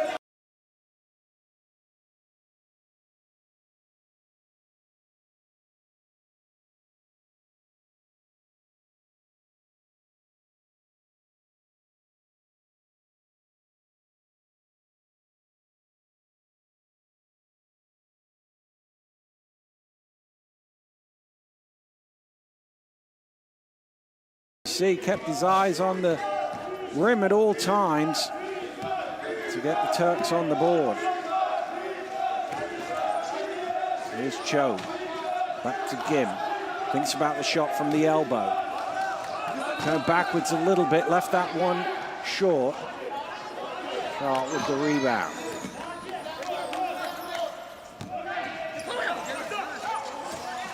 Top rack. Kicked back up top to Gomash, and now the shot way off the mark from Gerbalak, who has a little glance in the referee's direction, hoping a whistle might bail him out, but nothing doing. A lot of space in the lane, back to Gim, he's pretty close in, and there's going to be a 3-second violation there on Kim. I think Kim was getting ready for any potential rebound, and Gim just didn't get the shot away in time. Took a little too long to line that one up, and left his teammate picking up a violation.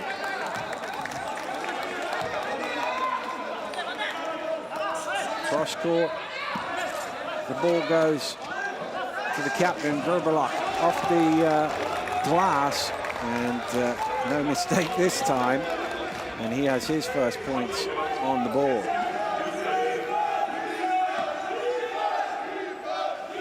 Dong-Suk back to Cho. Plenty of space from him from about 18 feet off the glass. Doesn't go. Top rack with the rebound. The big long pass down court. Pulled in by Achar. Back to Gerbalak. Out behind the three-point line. Looking to line one up. Turns it down though. Top rack now. A little short on that one. Gim throwing it out long to Cho. Chases it down. What an outlet pass that is from Gim. Cho on the end of it had the easy job of the lay-in. Super pass, full length of the court from Kim Dong-hyun. His top rack. Again, it goes cross court to Gerbalak. Shot from the top of the key, no good from Umush. Cho getting back onto his wheels after hitting the deck. Three-point effort is up and good. They struggled a little from the three-point line in their first game, Korea, so that is a pleasing start for them. Had plenty of time and space to line that one up. Oh Dong-Suk, he made no mistake. Once again, down to the low block. They're gonna have to do something about that defensively. Gerbalak is pretty much automatic from that spot. You've got to try and keep him away or stop the ball getting to him. They've done neither so far. There's Cho. Lim at the elbow, off the glass. And there's a man who knows how to knock down a 15-foot shot. Good pressure up court here from the Koreans. Shot clock getting low. Got to get over the halfway line. Only 8 seconds to make it into the front court, and they used about 7 of them there. Forced Gerbalak a little further out, but you can see the defense is worried about him, and rightly so. O goes across, commits the foul. You can see panic as soon as it gets there, and he knew that Cho couldn't get out to challenge the shot, so took the foul there, Oh Dong-Suk. There's a little perspiration on the floor that the referee wants sorting out from where Cho went down a moment or two ago.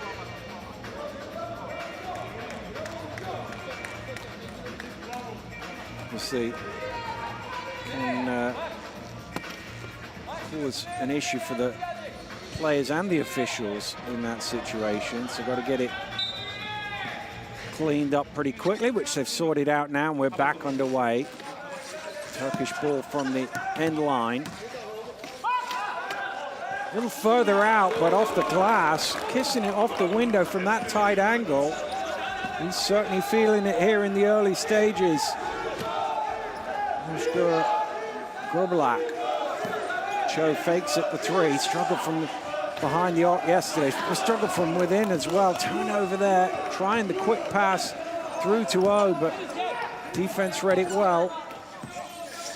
Here's Toprak with space. Down to Grobelak again. They're trying to get Gim out there to make that a more difficult shot. Round the screen, good work on the pick and roll, but the defense is good there from Cho to block that shot. And a chance for the Koreans on the break. Nice work. And a simple score in the end for the veteran Kim. 49 years of age, but out leading the break. Incredible, really. I think he was playing at Sydney Paralympics. And here he is once again for his country. Nice pass inside and a little foul from behind. That will count. And all will go to the line for the bonus free throw. Grobelak loving that. Little screen action. R gets to the basket. Gives the referee the signal. Says, you can put two next to my name. And he's going to try and get a third here from the foul line. English might have been in a little early there, but it doesn't matter as the free throw goes in. They've looked very strong offensively here in the first 5 minutes or so, the Turks, but Korea sticking with them, down only 2. He surveyed all his options there, Big Gim, and then he realized, you know what, from here, best option is me off the window. Tipped away by Cho. Oh, will chase that down. Again, they used a lot of the shot clock to get that over the halfway line in time. Koreans have done well when they've jumped into that press. Tough shot in the lane. Couple of hands waving in the face of Gumush, but he's able to convert. It's a good start to this ball game. 24 points shared between the two teams here in the opening 6 minutes. There's Gim looking off the glass once more. A little short on that one, but good rebound from O. Trying to feed it inside to Cho, but it's deflected out of bounds. It'll be a Korea ball with 10 on the shot clock.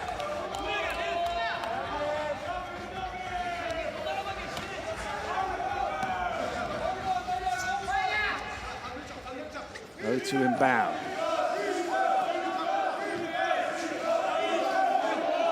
Ticking down now, needs to go up.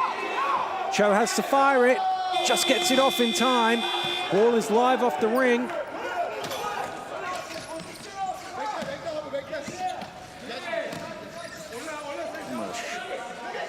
Grobelak again in his spot. And easiest job for the scoreboard operator there. He catches the ball there. Get those 2 points on the board. Cho going to fire up from behind the arc, off the mark. Toprak with the board.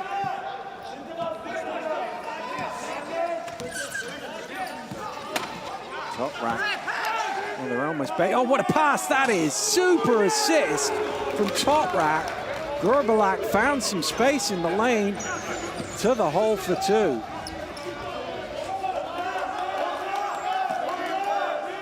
They're trying to keep Grobelak out of the way. Defensively, the Koreans doing a good job of it. So it's 4-on-4 at the minute.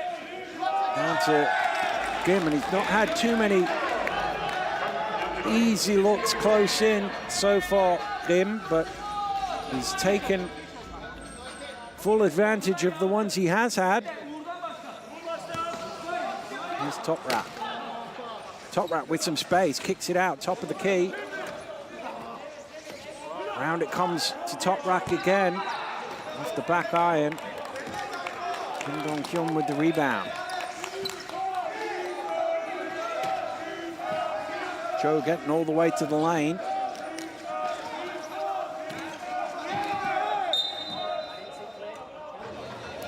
Player down.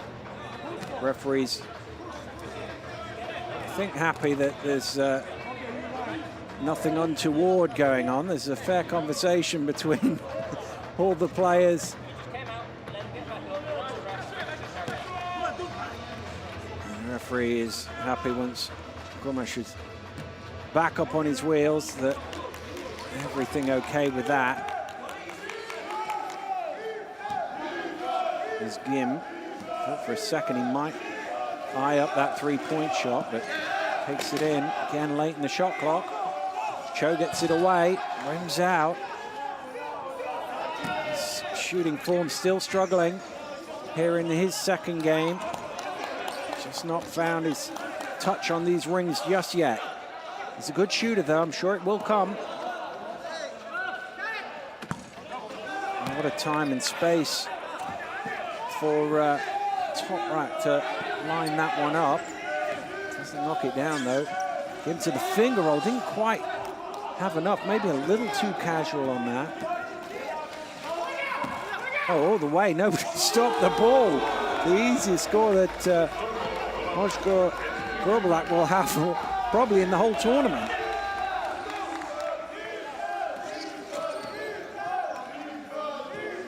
Inside the final minute, pulsating opening quarter here. Cho's going to fire up for three. He is 1 of 7 now shooting off the back of a 2 of 18 in the first game. There should be an offense each left in this first quarter. Koreans could do with the score and a stop. Nice pass inside. And the big man there, Kim Dong-hyun, makes no mistake. 8 points already for him. Gomes over to his captain. Gorbelak, another good pass inside. Finding little gaps here in the Korean defense. And a very good first quarter of wheelchair basketball here at the Musashino Forest Sports Plaza. It's Republic of Korea 15, Turkey 21.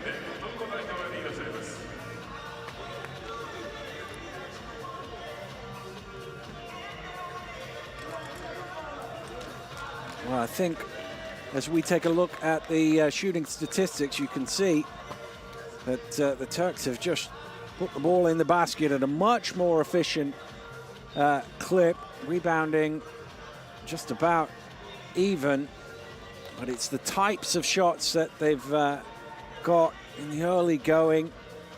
Gorbelak was getting good position, got his offense going. He's got 10 points in the first quarter, and from then they've moved the ball well. 7 assists in that first quarter as we look back over the highlights of that opening period, and really Gorbelak got them going early on.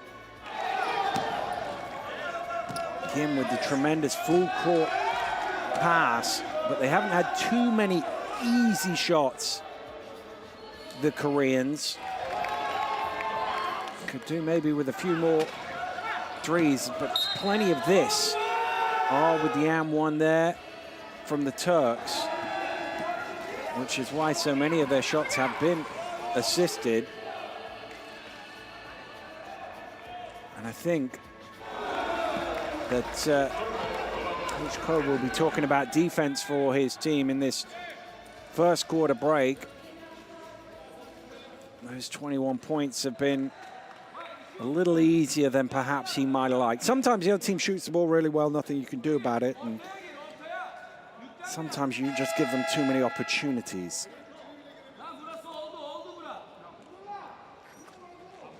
Second quarter underway here. And it's the Turks who have the possession arrow to start things off. Gomes from the 45 knocks down the shot. Turks getting ahead of steam here, up to an 8-point lead. Cho's going to let the three-point fly, and he knocks it down. His first triple of the game. He definitely needed that, the way he's been shooting in this competition.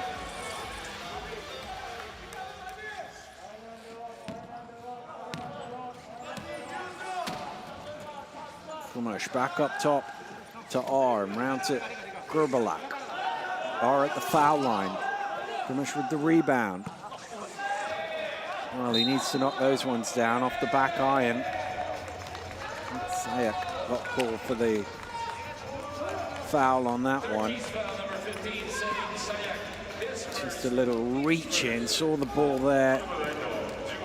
Tried to get his hands on it, but got a bit of arm along the way.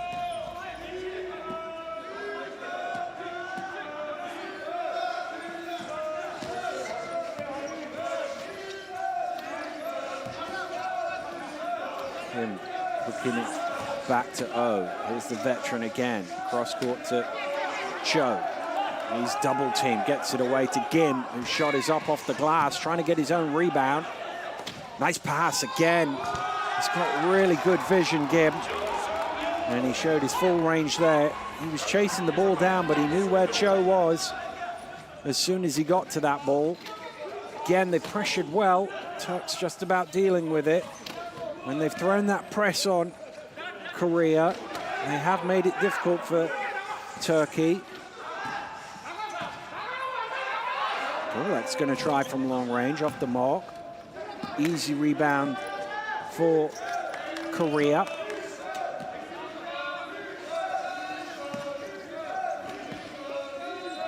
There's Gim in the lane. Look at all the bodies. As soon as he got the ball, he was surrounded by red shirts, but couldn't stop him from scoring.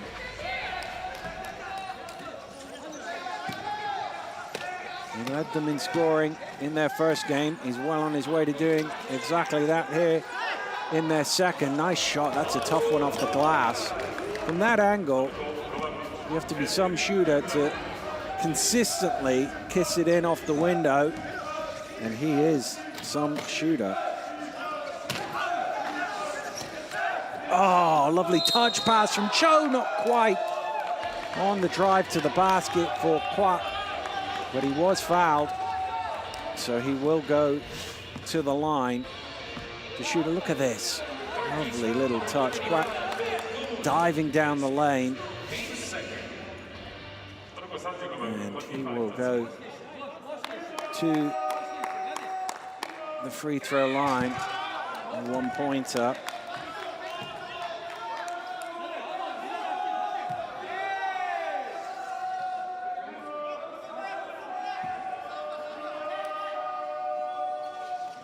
He's in Seoul in his club basketball, and he knocks out. Here comes this press again from the Koreans.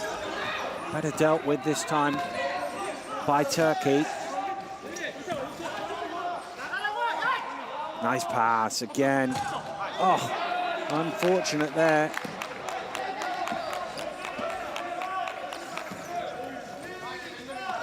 Driving through, just a little bit too much. It span off the ring. Trying to get something in transition here, Turkey, but Korea have recovered well. Slowed the ball. Top rack.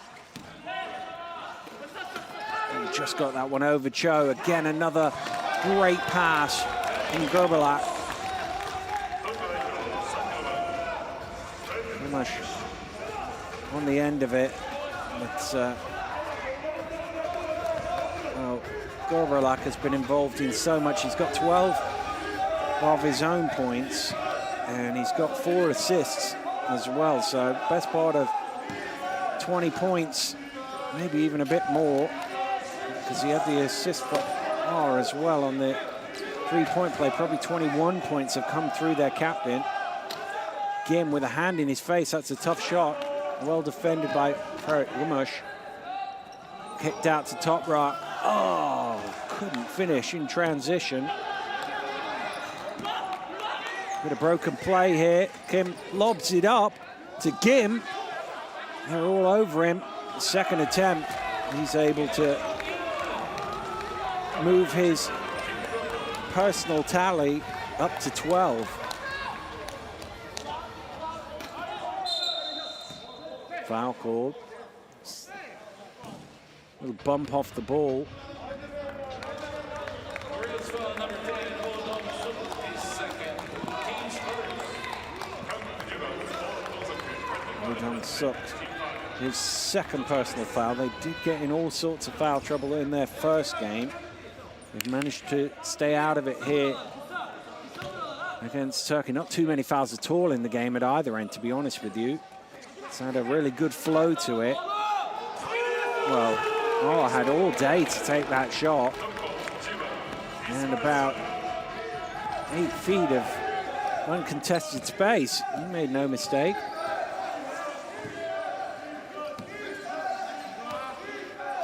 There's Cho. Well, he faked the pass so well that the Turkish defenders reacted to it and they all left him on his own. He's starting to find a bit of rhythm here, Cho Sung-kyun. After a slow shooting start, Gorbalak just had a look down and went, "You're not big enough to stop me getting this shot away." 14.7 of 10 shooting from Gorbalak.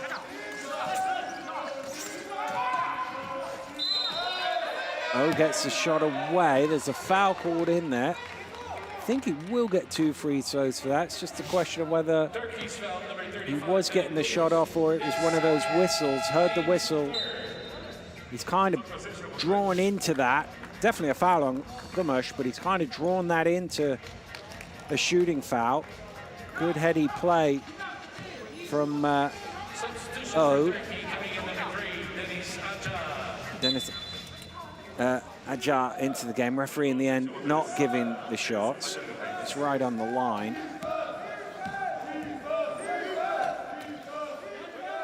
Cho has the size advantage overall. Gim coming in for the offensive rebound. He can only get a hand to it, but it's deflected away off one of the Turkish players.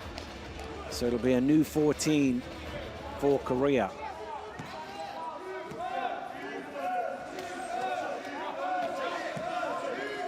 Here's Cho in the lane, a lot of room, and as I say, he's starting to heat up now, Cho. He was the missing piece in their first game, but he's got 11 points here. 6 assists as well. Oof.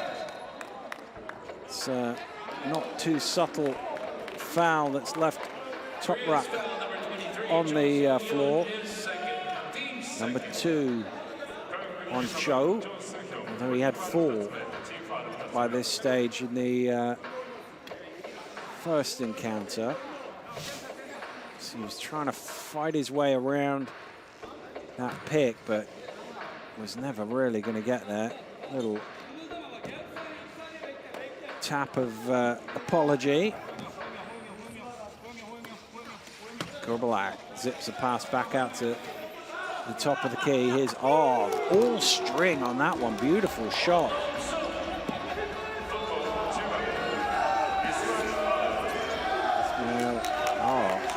With a pretty form on that. He's only missed 1 of his 5 attempts so far. Here's Kim. And he replies from the top of the key. No slowing down of the offense here at either end of the floor. 64 points on the board. We've only played less than 17 minutes. This could be a high-scoring one unless the defenses can find some way of getting on top as Ajar driving to the basket is fouled. Again, good screen, kept Gim behind him. Cho's come to help and he's picked up that 3rd foul. Could have done without that before halftime.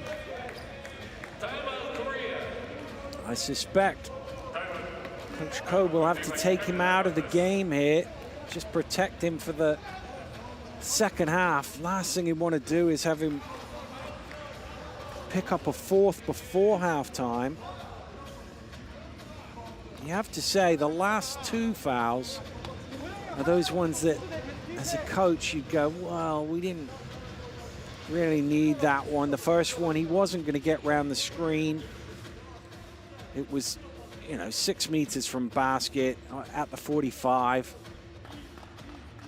And you can see 11 points, 4 rebounds, 6 assists. He certainly played his part. That's why they need him out there on the court.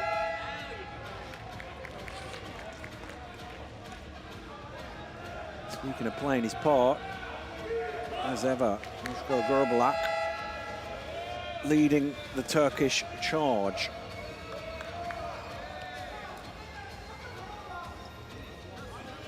Well, Cho does make his way back out onto court. I suspect he's been told by his coach, don't take any gambles here in this remaining 3:07.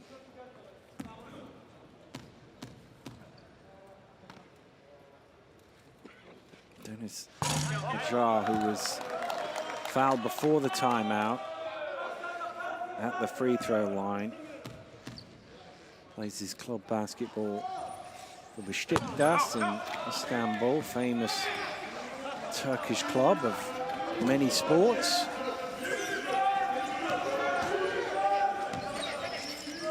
Here's Joe, nice drive to the basket, little shimmy shake, gets all the way and overcooks it, gets his own rebound. Well, a pretty drive to the basket. And he made sure at the second attempt. Ties the game up at 33 here. This first half has flown by.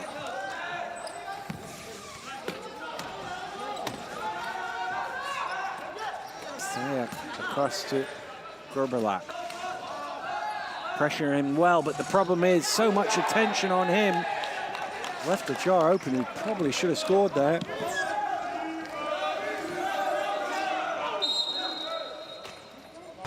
Foul called on the trail as Gim was trying to prevent Selim Sayak getting back on defense. And Sayak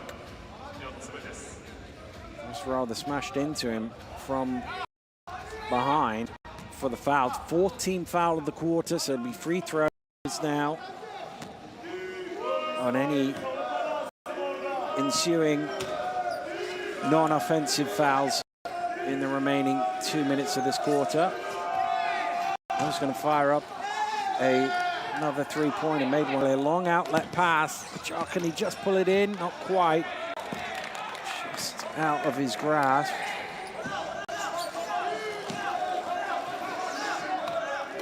Here's Kim and Joe in the lane.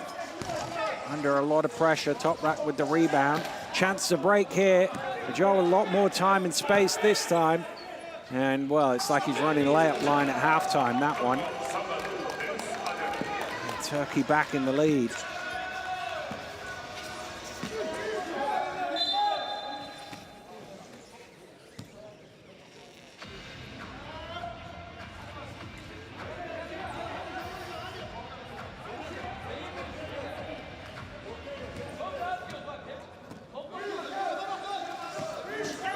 Joe now for Korea, trailing by a basket, looking to tie it up. Can't quite do that. Again, there's a chance for a break here. Jard this time is the one trying to feed it out. Top Rack was out in front, but O was back to deflect it out of bounds.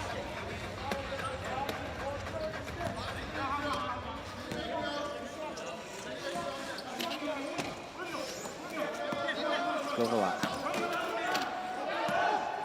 Done a good job of forcing him much further out. This time down, he gets the shot away anyway. That's what you got to do. Just make it a bit more difficult. Take him out of his favorite spots. That's going to be an offensive foul. Ho Dong-suk, he was out in front, but he was more concerned with keeping Sayak away from the basket. And that's going to be number 3 on him. Well, they've only had 6 fouls in the game, Korea. They've not distributed them very well. Ho Dong-suk has 3 and Cho Sung-hyun has 3. So those two definitely causing Coach Ko to scratch his head a little bit here as to what he does in terms of rotations. He wants them out on court for as long as possible, but obviously the longer they're out there, the more chance they are of picking up a fourth foul. See, Korea have done a good job on the offensive glass. 8 second chance points from their 6 offensive rebounds. And they've also done a good job on the defensive glass because they've only given up 1 offensive rebound. And Turkey haven't been able to score on that, although the Turks shooting at 55%. And that's 11 percentage points better than the Koreans. Offensive rebound, sometimes a misleading stat, because you have to miss shots in order to get offensive rebounds, and you'd much rather it goes in first time round. Here come Turkey inside the final minute. 2-point ball game, they lead it. I have a feeling this one's going right down to the wire already. Nice drive to the basket again. Gerbalak orchestrating and his teammates feeding off him. And he draws the attention, just perfectly weighted pass over Gim. And Toprak still had some work to do there. And he was able not only to convert, but to draw the foul as well. And Toprak at the free throw line, trying to convert the 3-point play. And unable to do so on that occasion. Here's Cho, good feed. Trying to get it back, it just reaches him. He misses though. Hot in the mouth there as you see going after that ball, and Cho on the other side with them both on 3, but Korea do turn it over. Get it right back. Cho's got to make that really. Shot clock switched off. Last offense here of the first half. Here's R. Gerbalak got caught. Not quite. Caught on the arm. Gim with the foul. Korea's foul number 40, Jim Dong-yeon is first. Penalty shot for Turkey. 各40分、個人ファウル1つ目、チームファウル5つになっています。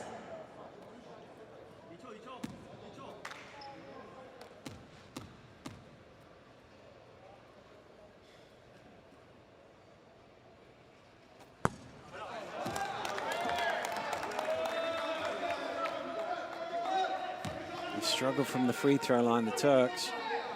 1 of 5 now.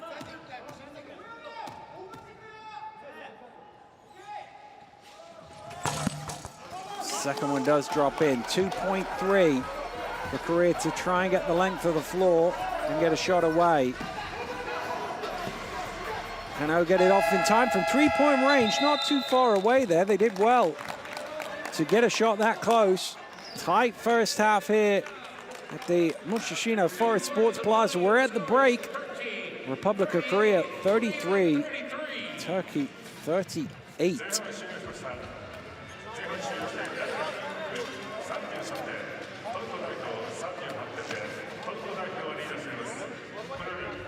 Well, they'll be a little disappointed with that finish, Korea, giving up the last 5 points of that first half, which is why they trail at the interval, and they've got this foul trouble to deal with as well in the second half.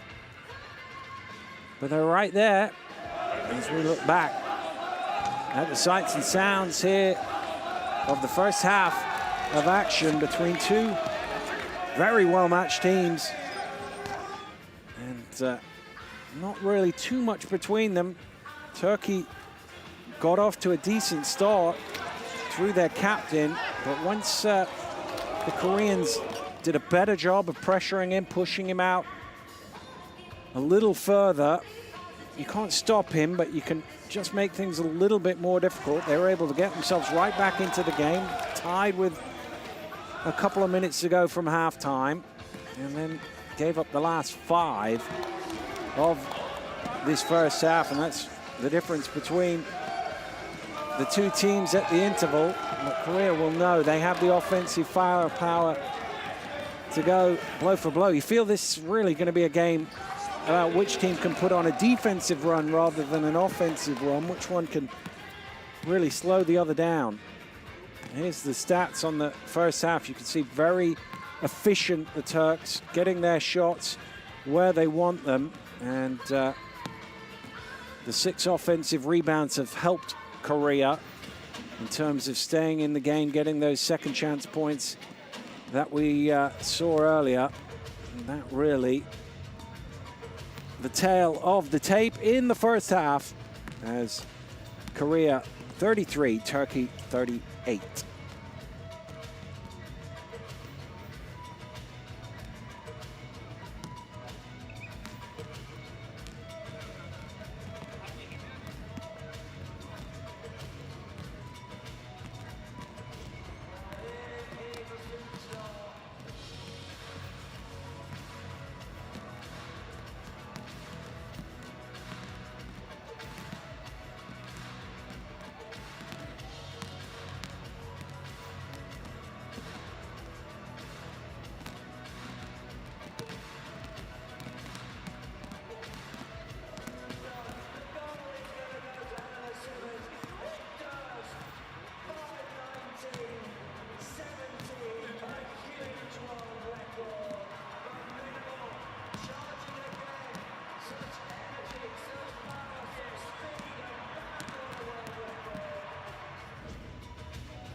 We're almost ready to get back underway here at the Musashino Forest Sport Plaza, where the Republic of Korea trail Turkey by 5 points here in this Group A match, match 11 of the tournament. Koreans going with the same 5 players for the entirety of the first half. Remember, this is their second game of the tournament, so fatigue might be a little bit of an issue. It sometimes take a couple of games just to get into that tournament flow. And having been beaten in their first game, they could really do with getting a victory on the board, but if they're going to get one, they need to stop this man. As ever, the Turkish captain, Oscar Gurbalak, leading the charge for his team, 17 points and 7 assists. So you would say all but a couple of baskets have gone through his hands. 7 assists is usually 14 points, somewhere abouts. We're underway here in the third quarter. Korea with the opening possession, and just lost his wheels there. Went out from underneath him, overbalanced Oh Dong-sok. Nothing illegal about it. You can see he's chasing the ball down. Although his little glance to the referee suggests he might have thought otherwise. I must admit, in real time, didn't look like a foul to me. And that is too easy a shot there to leave the player of Ferit Gomash's prowess. Turks out to 7 here. They could do with this going in. Perfect response. Cho Sung-kyun knew his team needed a score, and he got them 3, 16 points. And his shooting percentage is starting to rise, having got off to a slow start.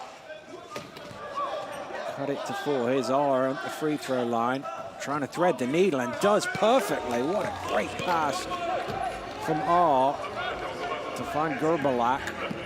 Gurbalak with the easy bit of that. Well, R putting it on a plate for him. Here's Cho. On to him. Inside, good pass. And Chung Song gets his first field goal of the game. He had a free throw in the first half.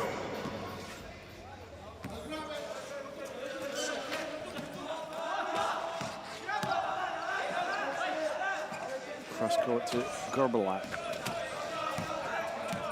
Trying to spin his way out of trouble. Cho is there. Did he just bump him? He did. Trying to cut off the sideline. And that is a big foul, because that is Cho Sung-hun's 4th foul. He didn't quite get in front of him. Well, what does coach do now? Coach Ko Kwang-yum, this is where he earns his corn. He's going to risk it by the looks of it. Just leave him out there. It's a big gamble. Can't afford him to foul out. Certainly not at this stage of the game. And he's obviously also got to try and keep Gurbalak quiet as well. They need the length and the athleticism. Oh, with the shot at the top of the key. Well, an important few minutes here for the Koreans.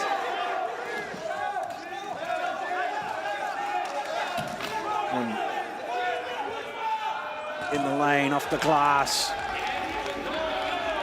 He's such an efficient scorer.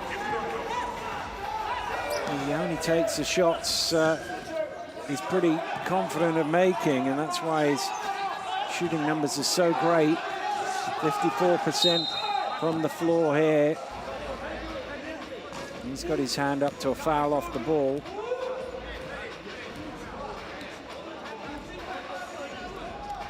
It's only his second. It's Odong Sok is the other one that's got to be a little wary defensively. He's on 3.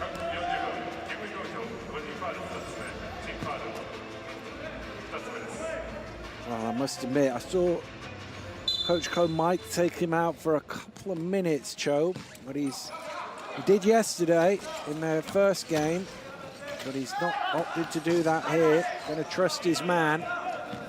Let's hope it pays off for him. He did well there.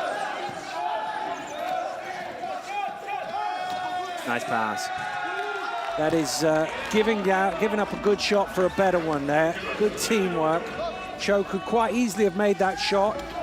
He was open, could either have taken it, saw his teammate in a better spot, and said, you get the points on the board for us. See Cho there backing away. Didn't want to give the referee anything to think about. Oh no, who's that foul on? I think it's going to be on Kim from behind. Cho's got that look of it can't be on me, can it?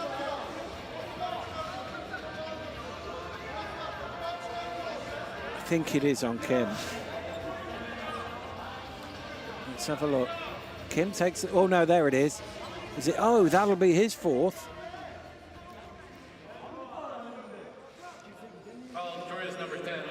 It is. Oh, that's not actually much better. So Odong Suk and Cho Sung-hyun both on 4 fouls. The Koreans have stayed with their starting 5 for the whole game. It'll be amazing if they can get to 40 minutes with their whole 5 on, given the foul trouble they're in right now. There's Kim driving all the way through.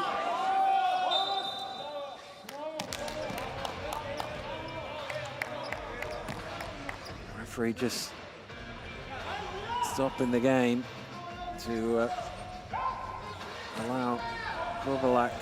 I thought at first it was just to help him back on his wheels, but he seems to have just taken a moment there. He went down a little hard. Did he bang his wrist?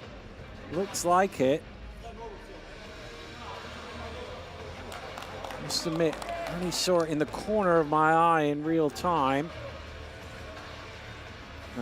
Must have landed hard. He seems to be moving okay now. No, nothing given away on the sidelines by the Koreans.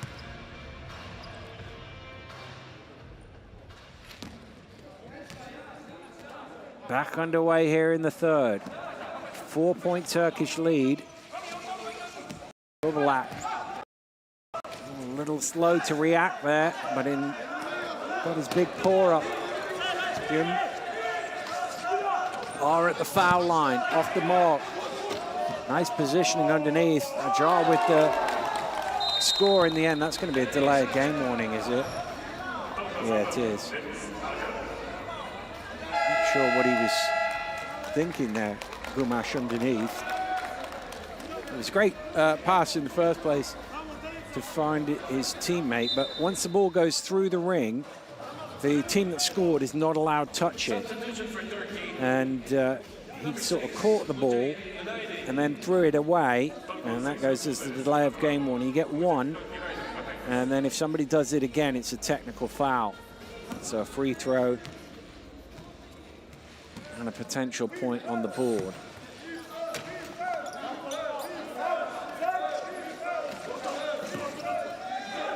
It's Cho. Kim from the foul line. You could see from his reaction, he knew it was slightly off.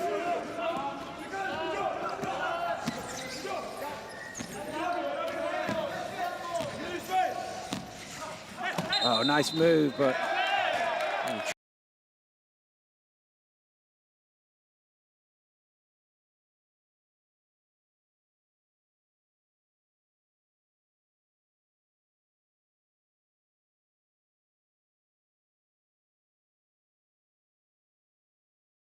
the game here, Korea. As you can see, Lee Byung-jae And Kim Sang-yeol into the game. Cho shot off the mark. Of course, if you're new to wheelchair basketball, each player has a point score, and you're only allowed a total of 14 points on court at any one time. So quite often you have to make double substitutions in order to make the points tally, unless you're replacing a player like for like, or a player with a lower point score for a player with a higher point score. That's the one technicality that's, if you're new to the game, got to keep an eye on.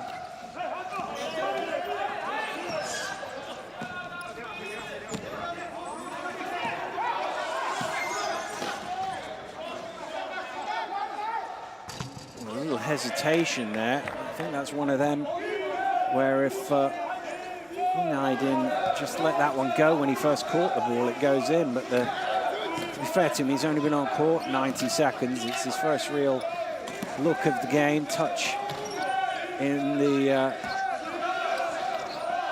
his first ever Paralympics. I think we're going to get a timeout called here as Lee converts. They're just hanging about again, the Koreans. It's a very similar story to their matchup against Spain. There were moments where you thought they might be drifting away, but they've not gone anywhere. And foul trouble, as it was in that first encounter, an issue again. Can they ride it out? That's the question. And also fatigue as well. That would be the other thing. As I say, they've only just made their first substitution for the game. So they're starting five, logging big minutes. And in tournament play, the games come thick and fast. Recovery time is short. You can see there's the big trouble that they have in fouls with Oh and Cho. Both on 4. If they can get through with this lineup into the 4th,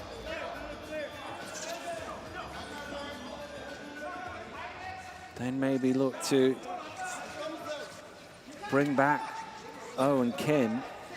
You see Kim, 49 years of age. What a specimen he is to be out there playing at this level. Big, heavy minutes. I mean, that's no mean feat for anybody, really. Incredible for a man of his experience. Nice pass. That's a beautiful offense from the Turks. Again, they're very good at drawing in, faking that shot, making it look like the shot's going up. And top rack to all.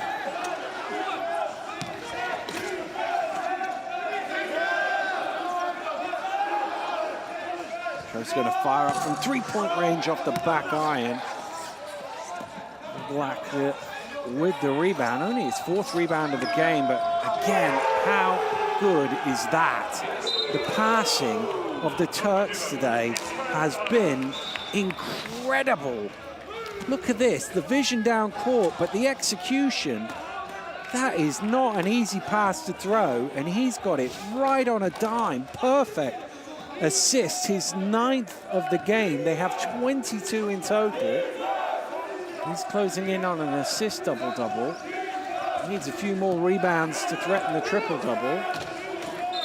There's a foul in the lane there. It's going to be an offensive foul.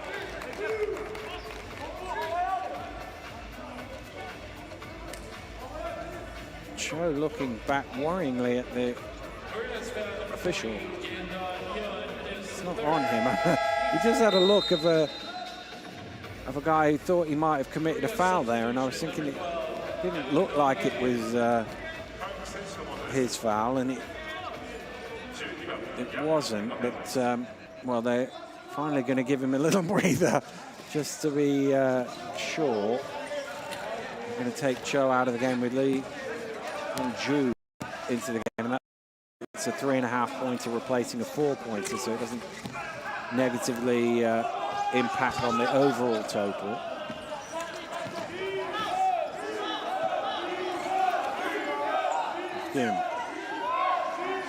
Going all the way.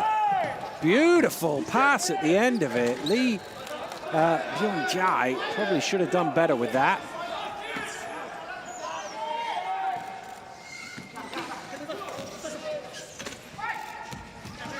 Gorbelak. He's just trying to get that double-double, and he does. He could easily have shot that. Look how much he enjoyed the assist, though. He's really happy feeding his teammates. 10 assists in the game to go with his 21 points. Really, captain's performance from the big man. Nice shot at the top of the key. First points of the game for Yang Dong-gil. Oh, looking to give Gorbelak another assist. And the Koreans happy to watch that go out of bounds for a sideline possession. Got to do something here. It's just snuck out to 8 points. Oh Dong-shuk is going to come back. So to Kim Ho-young. So 4 of their starting 5. Back out on court, just Kim Sang-yeol from the reserve unit out there, protecting Cho at the minute. I'm sure that won't be too long. Long 3, didn't have enough on the distance there. Front iron, chance for Turkey to open a double-figure lead here. Korea just starting to tire a little bit here in the third quarter, I think. Gorbelak driving in, spins it off the glass, and he's not going to ease off in any way, shape, or form. No sympathies for him. If the Koreans are getting tired, he's taking full advantage. He's had a fantastic game in his first outing of this Tokyo 2020 Paralympics.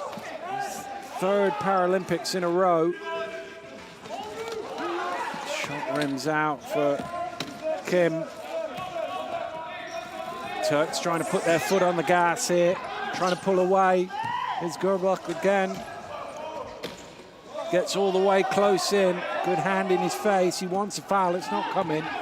Meanwhile, O is off down court. Top rack is back to deny him a passage. Nice dish. Not quite enough on the little flip from Kim Sang-yeol. And off the glass. 18 for him. He's almost at a double-double now. A rebound away. Ooh. Well, Kim with the blocking foul. That's now going to be his 4th. One of them where he thought the ball was there, so he went after it.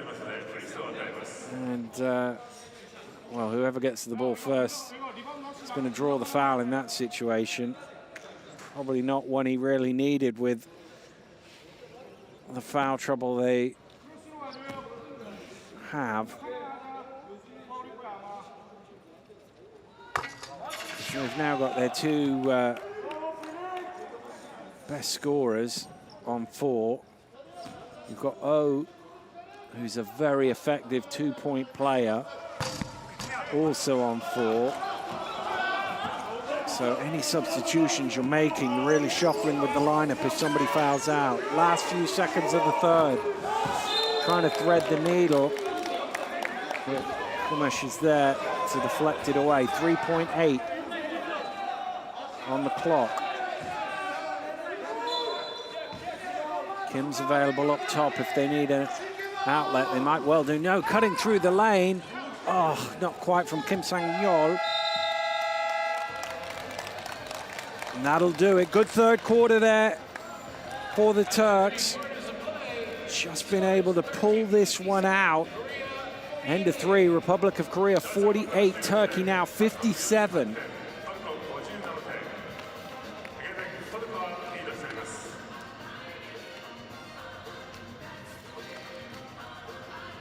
Well, work for Korea to do.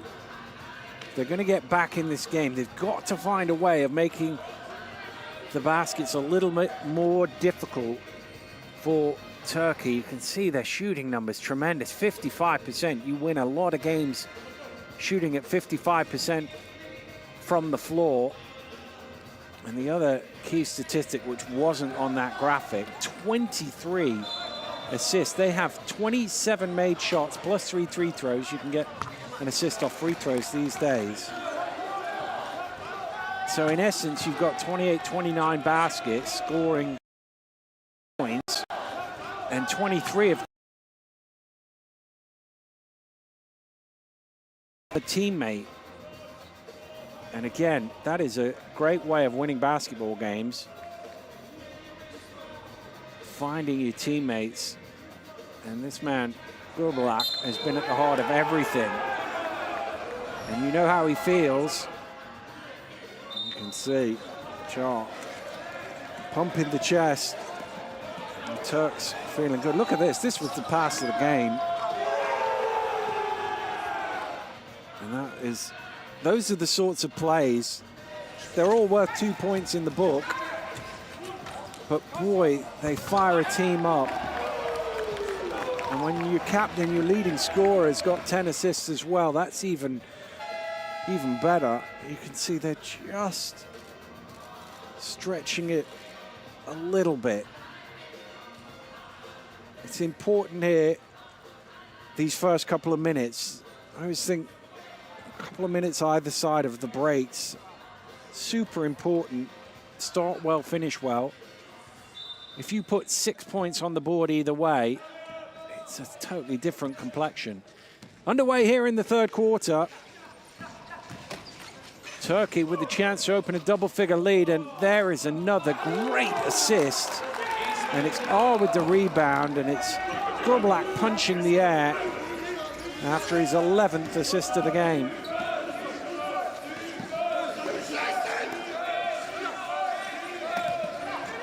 Show. Oh, not a great pass. Gurbalak there, getting his hands on a steal this time. Turkey rampant at the minute. Oh, a little tap into R. Crowded out of it.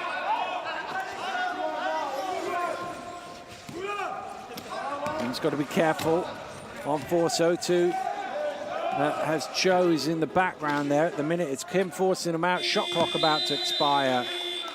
And the heave on the buzzer off the mark. Well, not everything has gone his way, but pretty much. Coach Akun, wait, you know what coaches are like. Until the buzzer sounds, they can always see a way to defeat, but he's got to be pleased with the first 31 minutes of this game. Ooh, good defense again. Hands on the ball to steal that away. Top rack. Ooh. Jar out in front, but again, that's a good thing from the part of Gurbalak. It may have been his fault. He may have overcooked it. Jar maybe could have got it, but he said, no, that's my fault. Don't you worry about it. You keep making those breaks. You keep doing that, and I will find you with a slightly better pass next time. With the offensive rebound and putback. They did that well in the first half, the Koreans. They've been kept off the glass a little bit at the offensive end in the second half.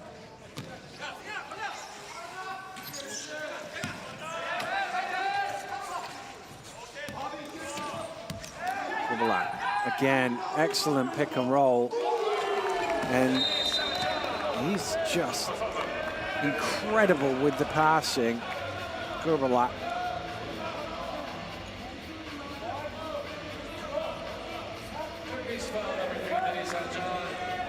Jar scored for the vote. You can see his coach is not convinced. Like you see, sets the screen, rolls to the basket, has the defender behind him, and a nice simple score. What it was, you'll remember in the first half, I was telling you about the delay of game, and he's just knocked it there, and because they'd got the warning in the first half, there's the technical foul called for that, and it just gives Korea a free point. And look, his one was slightly more accidental, if you like. You're still not allowed to do it accidentally. But the one in the first half where they got the warning was just unnecessary, and that was probably really the problem. If that one hadn't happened, he just gets a warning there and everybody's happy. Oh, Cho's got to pull that in. Down 10, 8 minutes to go. You need that.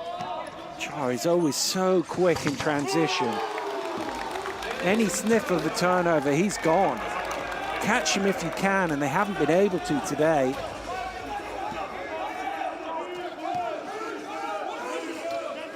He's got 12 points, almost all of them, I think, in either transition or pick and roll. Nice pass. Cho at the basket, that will count. He'll go to the line for an extra. Well, they need something here, Korea.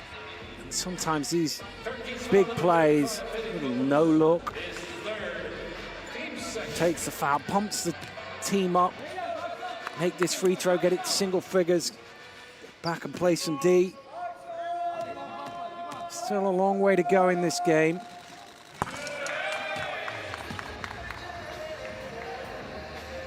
Cho with the &1. 20 points to his name, joint top scorer on his team.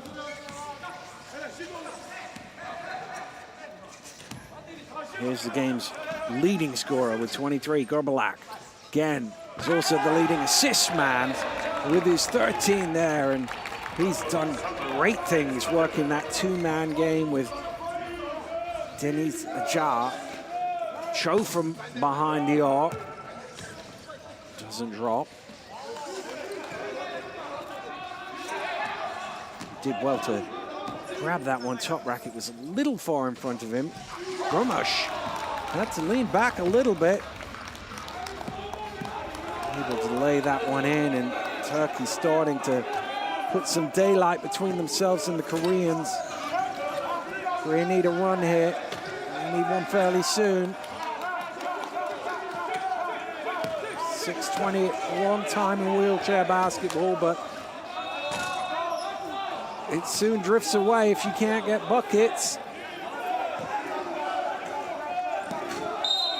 Offensive foul is the call, and that is a big one, because that is his 5th personal foul. And Jim Dong-hyun, oh no, it's actually called on Lee Byung-jae, my mistake. That's okay. I thought for a minute it was on Jim. I think Coach Aki might have done as well.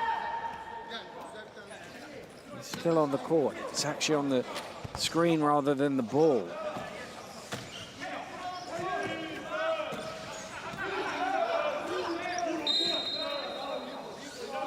That's a well-drawn foul there. It's good chair control from Kim Dong-hyun. Cut off the defender and say, well, you either stop or you foul me. And Ismail R fouled him. But no such foul trouble for the Turks. Kim Ho-young checks back into the ball game. Cho, good pass. Kwok. I wasn't quite sure who it was to. Kim Dong-hyun in the end comes up with it. See, a bit of full court pressure. They did a good job of that in the early stages, not so effective in the second half. And the top rack was looking one way and Charter at the other.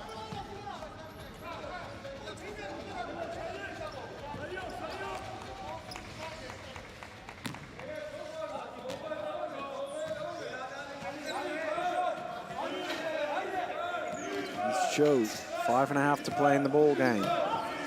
Korea down 11. Need to find some sort of run. Can their veteran spark it? No, Kim's shot is off the back iron. Might get another go at it. Goes cross court instead to Cho. His shot's off the mark. Almost kicking it down court.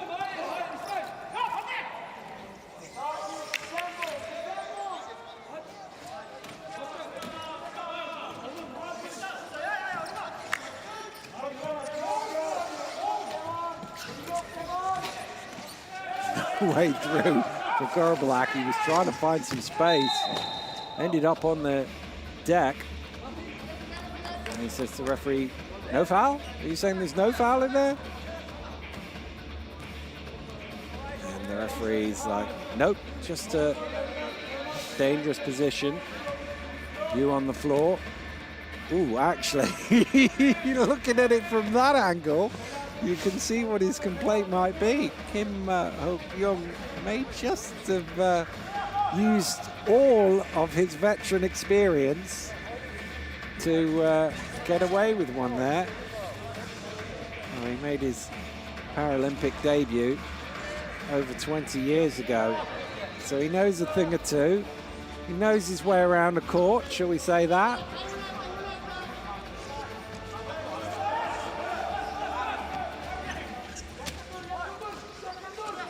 Good pressure there. Need to get it over. He's got himself in a blind alley, Cho. And that foul was really an opportunistic one, because you can totally understand why they commit the foul, because of the position that Cho was in. It was well worth triple teaming. Once the ball comes back there, Gerblak, that's 50-50. Half the time you get a steal, half the time you just get a bit of arm.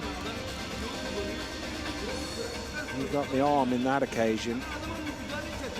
But those are the fouls that the coaches don't always mind, particularly when it's only your first. You've got 23 points and 13 assists. I think it's fair to say you've more than contributed.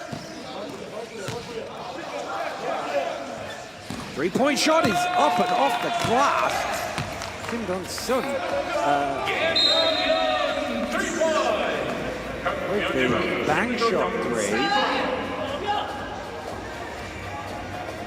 Well, that's a little window of opportunity still for the Koreans. Substitution. Gonna need a few more of those. Oh, he's fouled out. He's fouled out on a off-the-ball play. Well, he made the three, and then I must admit I was drawn to the ball, so I didn't quite see what he did. He obviously must have banged into Gerblak as he was heading down the court. And you can see the strap is undone. His game is over. Another good performance from him, you have to say. He backed up his first game, 25 points, 11 rebounds, 6 assists as he fouls out. Played the whole game to that point.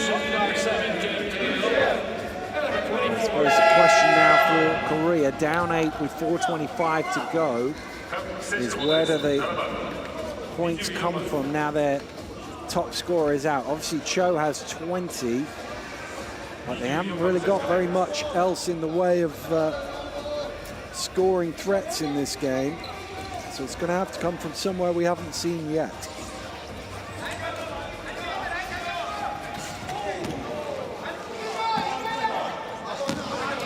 In the front court, so it's only 14 on the shot clock. Sometimes that throws a team, and it has. Needs to go up here. Gerblak's got to fire it. Doesn't get it away in time. One of those rule changes happened a couple of years ago, but because you very rarely get the ball in the front court in a situation like that, teams kind of forget they lose 10 seconds. And by the time they realise they've only got a few left. Oh, only 8 here with 4 to go. A score here. Here's a chance for O, getting into the lane. Puts it up under pressure. Great finish from O Dong-seok. And Korea have got it down to 6. They're not done yet.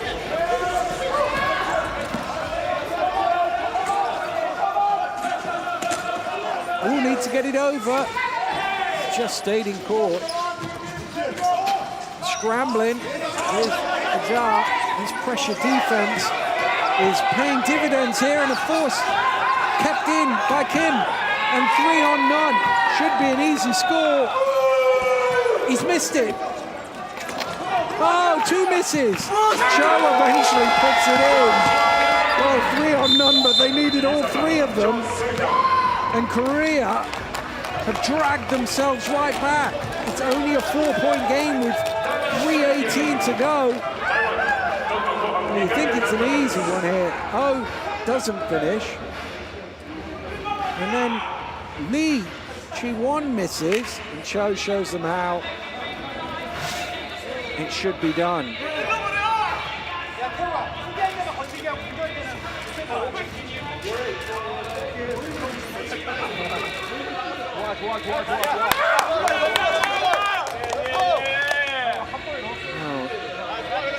He looked somewhat out of it a couple of minutes ago.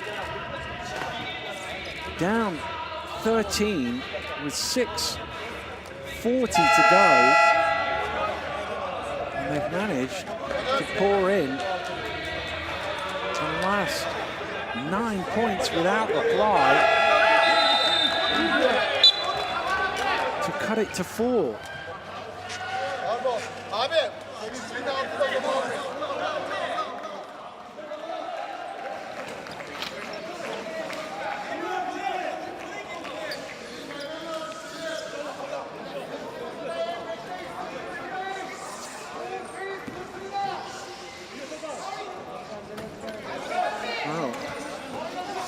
Coming out of the game.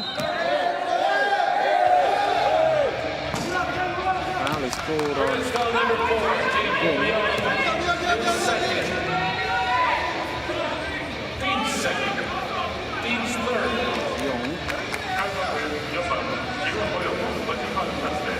One of those where you have to be careful in that, because it's on the transition. He's also got a shoulder problem. Must be all those passes he's made.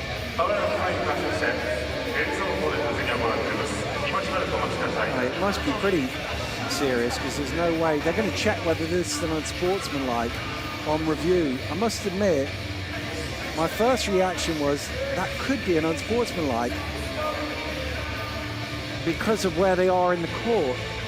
In transition, you're not allowed come in from the side or behind and prevent a fast break. And he's coming from behind. I think that might be an unsportsmanlike. To be fair to him, when he started playing, there was none of this. This is a relatively modern rule by his standards. It is an unsportsmanlike foul. Coming in from behind in transition, and the reason that's important if you are new to wheelchair basketball is that results in 2 shots and possession of the ball for Turkey. So they will get these 2 free throws for Ferit Gumash and a chance to tick their lead up, and then they will regain the ball from the side and a chance to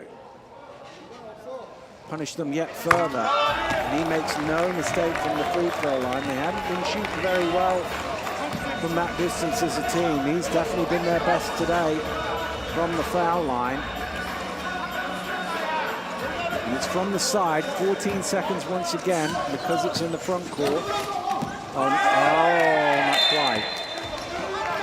was the right idea, just not quite the execution. Well, so the unsportsmanlike only cost 2 points. That's not the worst outcome for Korea. Leaving the ball so the clock doesn't start ticking.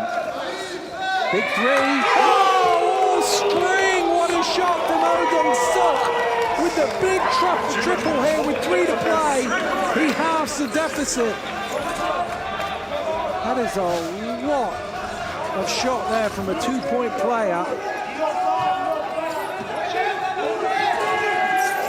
Ooh, caught in the face there, top rack.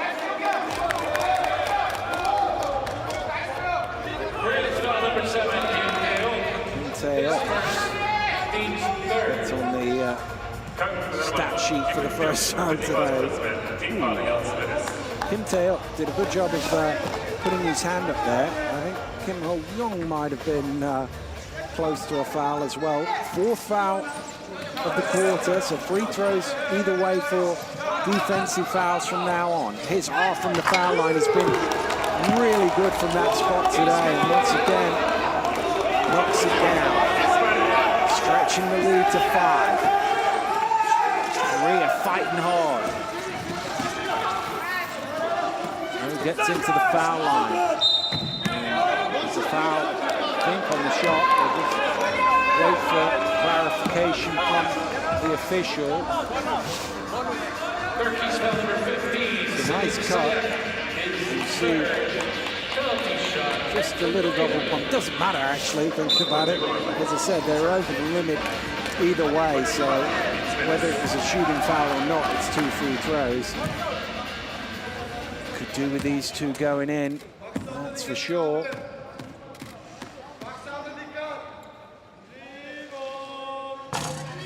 Just a little bit short there from Uchi-won trying to get on the board. 3 of 5 from the free throw line as a team today, Korea. Oh, an offensive rebound. Get that out of here. What a big block that was from Hyundai, but they can't get control of the ball. Eventually, it's out of bounds. Uchi did. Conrad's in. A huge block.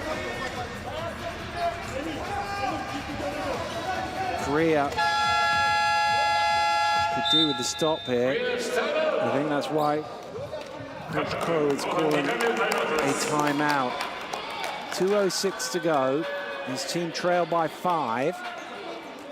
And while it's 5, it just means you need 2 possessions of the ball without reply.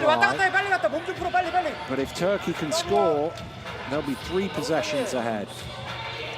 I wouldn't be surprised.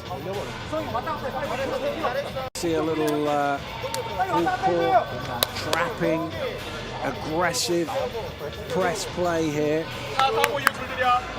What they don't want to do is commit a foul, because the last thing you want to do is let them get easy ones from the free throw line. What you're trying to do out of this press, goal number 1, turn the ball over. You know, if you can force them into a mistake, you can get a steal, that's your optimal outcome. The second outcome is to rush them into a bad shot so that they don't take too long off the time, but they don't score either. And your third best outcome is to force them into a bad shot, but later, ooh.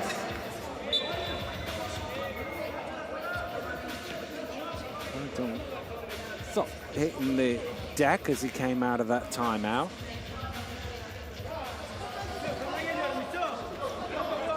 There we go.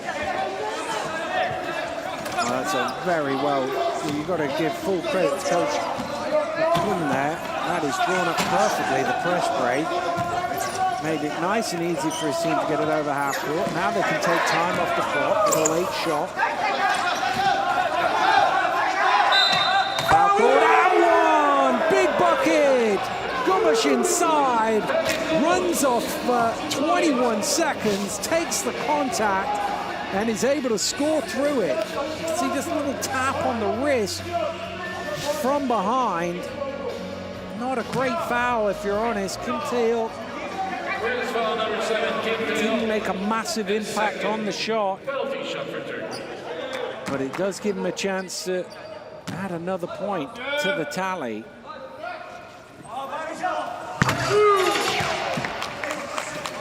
It's up to 8, 7 and 8.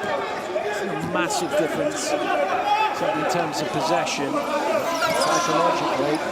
3 goes up, needs to go in, Cho with it. And I don't know, it's a little tired shot here in this situation. Made almost the entire game. And Turkey really, even a 24-second violation isn't the end of the world for them here. Clock very much on their side. Foul called off the ball. It's not a terrible foul, really, because you've got to try and, once they get it over the half court, you don't want them to run the whole clock off. So you press hard in the back court because you've got the 8-second violation on your side. But with 90 seconds to go, 88 seconds to go, you need to stop the clock, even though it does mean Odom Sok fouls out of the game.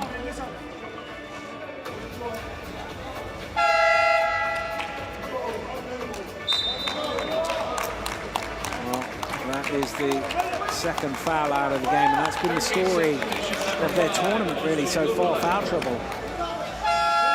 Well, Black, who's had that shoulder problem, is obviously all right to go. There's going to be a timeout first. Well, they're in a hole here, Korea. Even if they miss both free throws and Korea grab the defensive rebound, they still need 3 scores without replying. At least 2 of them have got to be threes.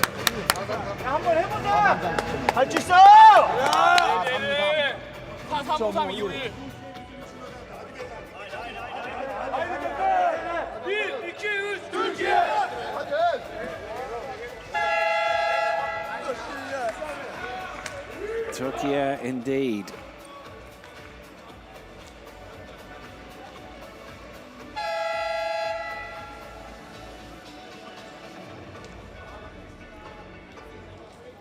Well, 2 free throws probably puts it out of reach. 10 points in 88 seconds. Well, it will have happened, but it doesn't happen very often. To be fair, 8 in that time doesn't happen very often either. It's got to be quick. Preferably worth 3, but it's got to go in. Cho didn't take too much time, get that away. Gets his shot off, backs it in. 1:14 on the clock. Got to force a turnover here. Need the ball back. 8-second violation is a possibility. They get it over. Now, will he lay it in? Yes, he will. Oh, no, he won't. I thought they could have run a bit more clock there instead of the score. Probably doesn't matter. Here's Kim. Not in my house. Little finger wag there for Balak. Yeah. I got that. He wanted to make sure the referee saw that deflection, almost. He certainly wanted to make sure his teammates on the sidelines saw it. That was me. You see that defense? Here I am at 40 years of age, 36 minutes under the belt, 23 points, 13 assists. I'm still playing hard at the defensive end. Playing, but leading by example. Here he is out the break. And adding to his tally. Great performance from him. Well, he's even got time for a little laugh and a joke with the referee. Celebrations that began early. Tremendous, tremendous performance from him. Because the other stat that kind of goes unnoticed on his stat line is he's drawn 5 fouls. And all the foul trouble that Korea have had through this game has been trying to keep him quiet. And they've failed both in keeping him quiet and in keeping their players on the court.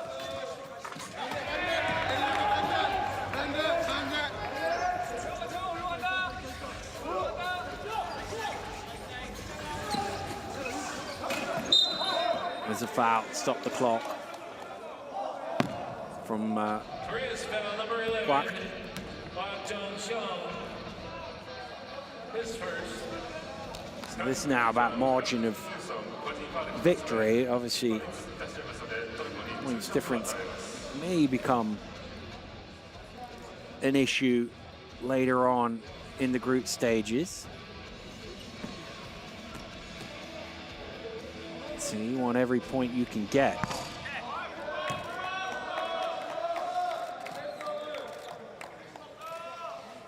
Salim Sayak at the line, where both of his points have come today.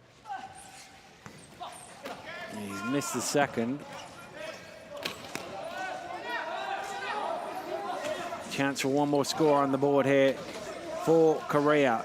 And as time ticks down towards a Turkish victory, a big collision between two Koreans at midcourt.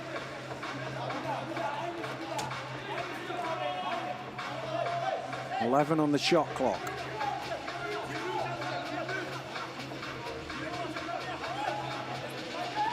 Kim Po-young to inbound.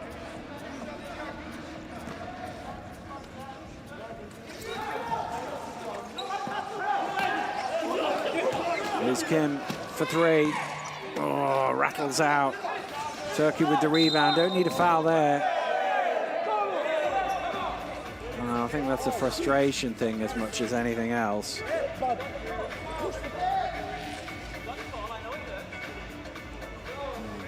Maybe landed on that elbow, which does hurt.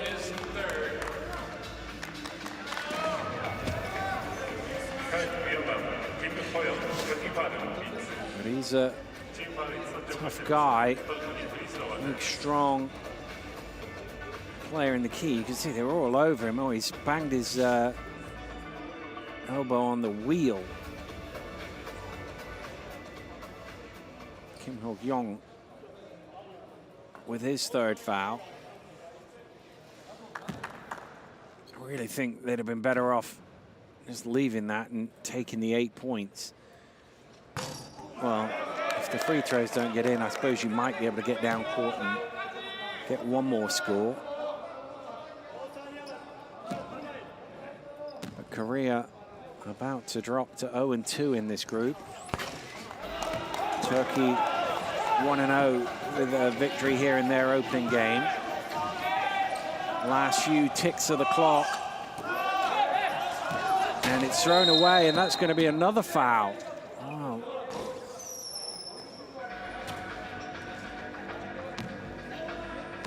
They're going to get a chance to win by a little bit more here.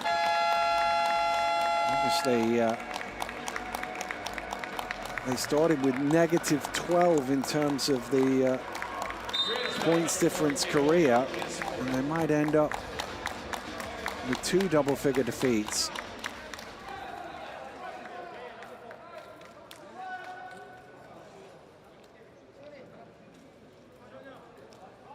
Well, it's been a really good game. And it's going to end with a Turkish victory, but they've been made to work hard here by a spirited Korean team who perhaps didn't quite have the consistency of offense to keep with them. There was another unsportsmanlike foul, which is why there's no lineup, by the way. Again, for the transition. It was a hard foul, but I think it was on the transition rule rather than the too aggressive. But a good start to the Tokyo 2020 for the Turks. A 10-point win led by their captain, who was sensational from start to finish. It's finished here in Group A of the men's wheelchair basketball. Republic of Korea 70, Turkey 80.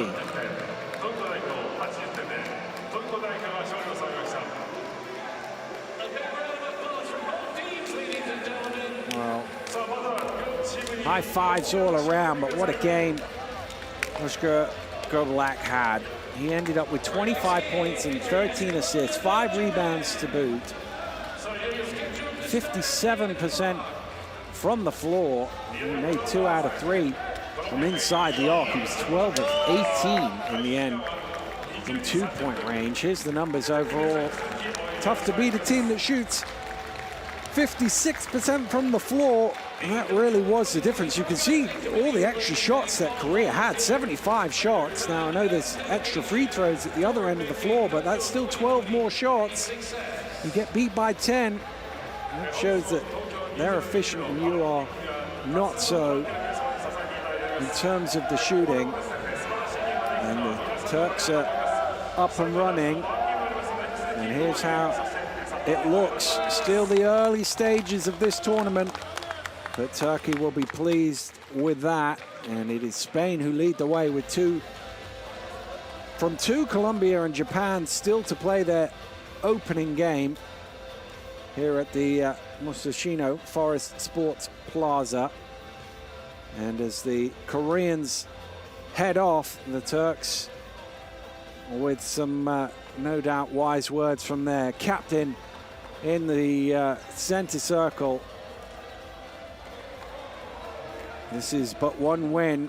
They have eyes on going very, very far in this competition. And I'm sure he'll be telling them this is the start, but we need to play like this every game and get better game from game. That's what you want to peak towards the back end of week 2 rather than at the beginning of week 1. And they will pose for the pictures that I'm sure you will see social media, websites, wherever you follow your Turkish wheelchair basketball, celebrating that first victory. A good victory it is too. 70 points to 80 over Korea.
Well, Turkey on the board here in Tokyo, and really managed to pull it out in that third quarter. To be fair to the Koreans, they made a rally late on despite all the foul trouble that they had. But Gobolak, with his tremendous performance, he got them off and running, but was consistent all the way through. Looked for his own shot early on, was finding his teammates as the game went on. We saw some spectacular passes, worked the pick and roll really well with Achar, and Achar getting out on the break as well really helped them. And they will be very pleased with their first performance. I'm sure Coach Akun will have some areas for improvement, but he'll be well pleased with victory. Work for Korea to do if they're to keep going in this tournament. It's finished here. Republic of Korea 70, Turkey 80.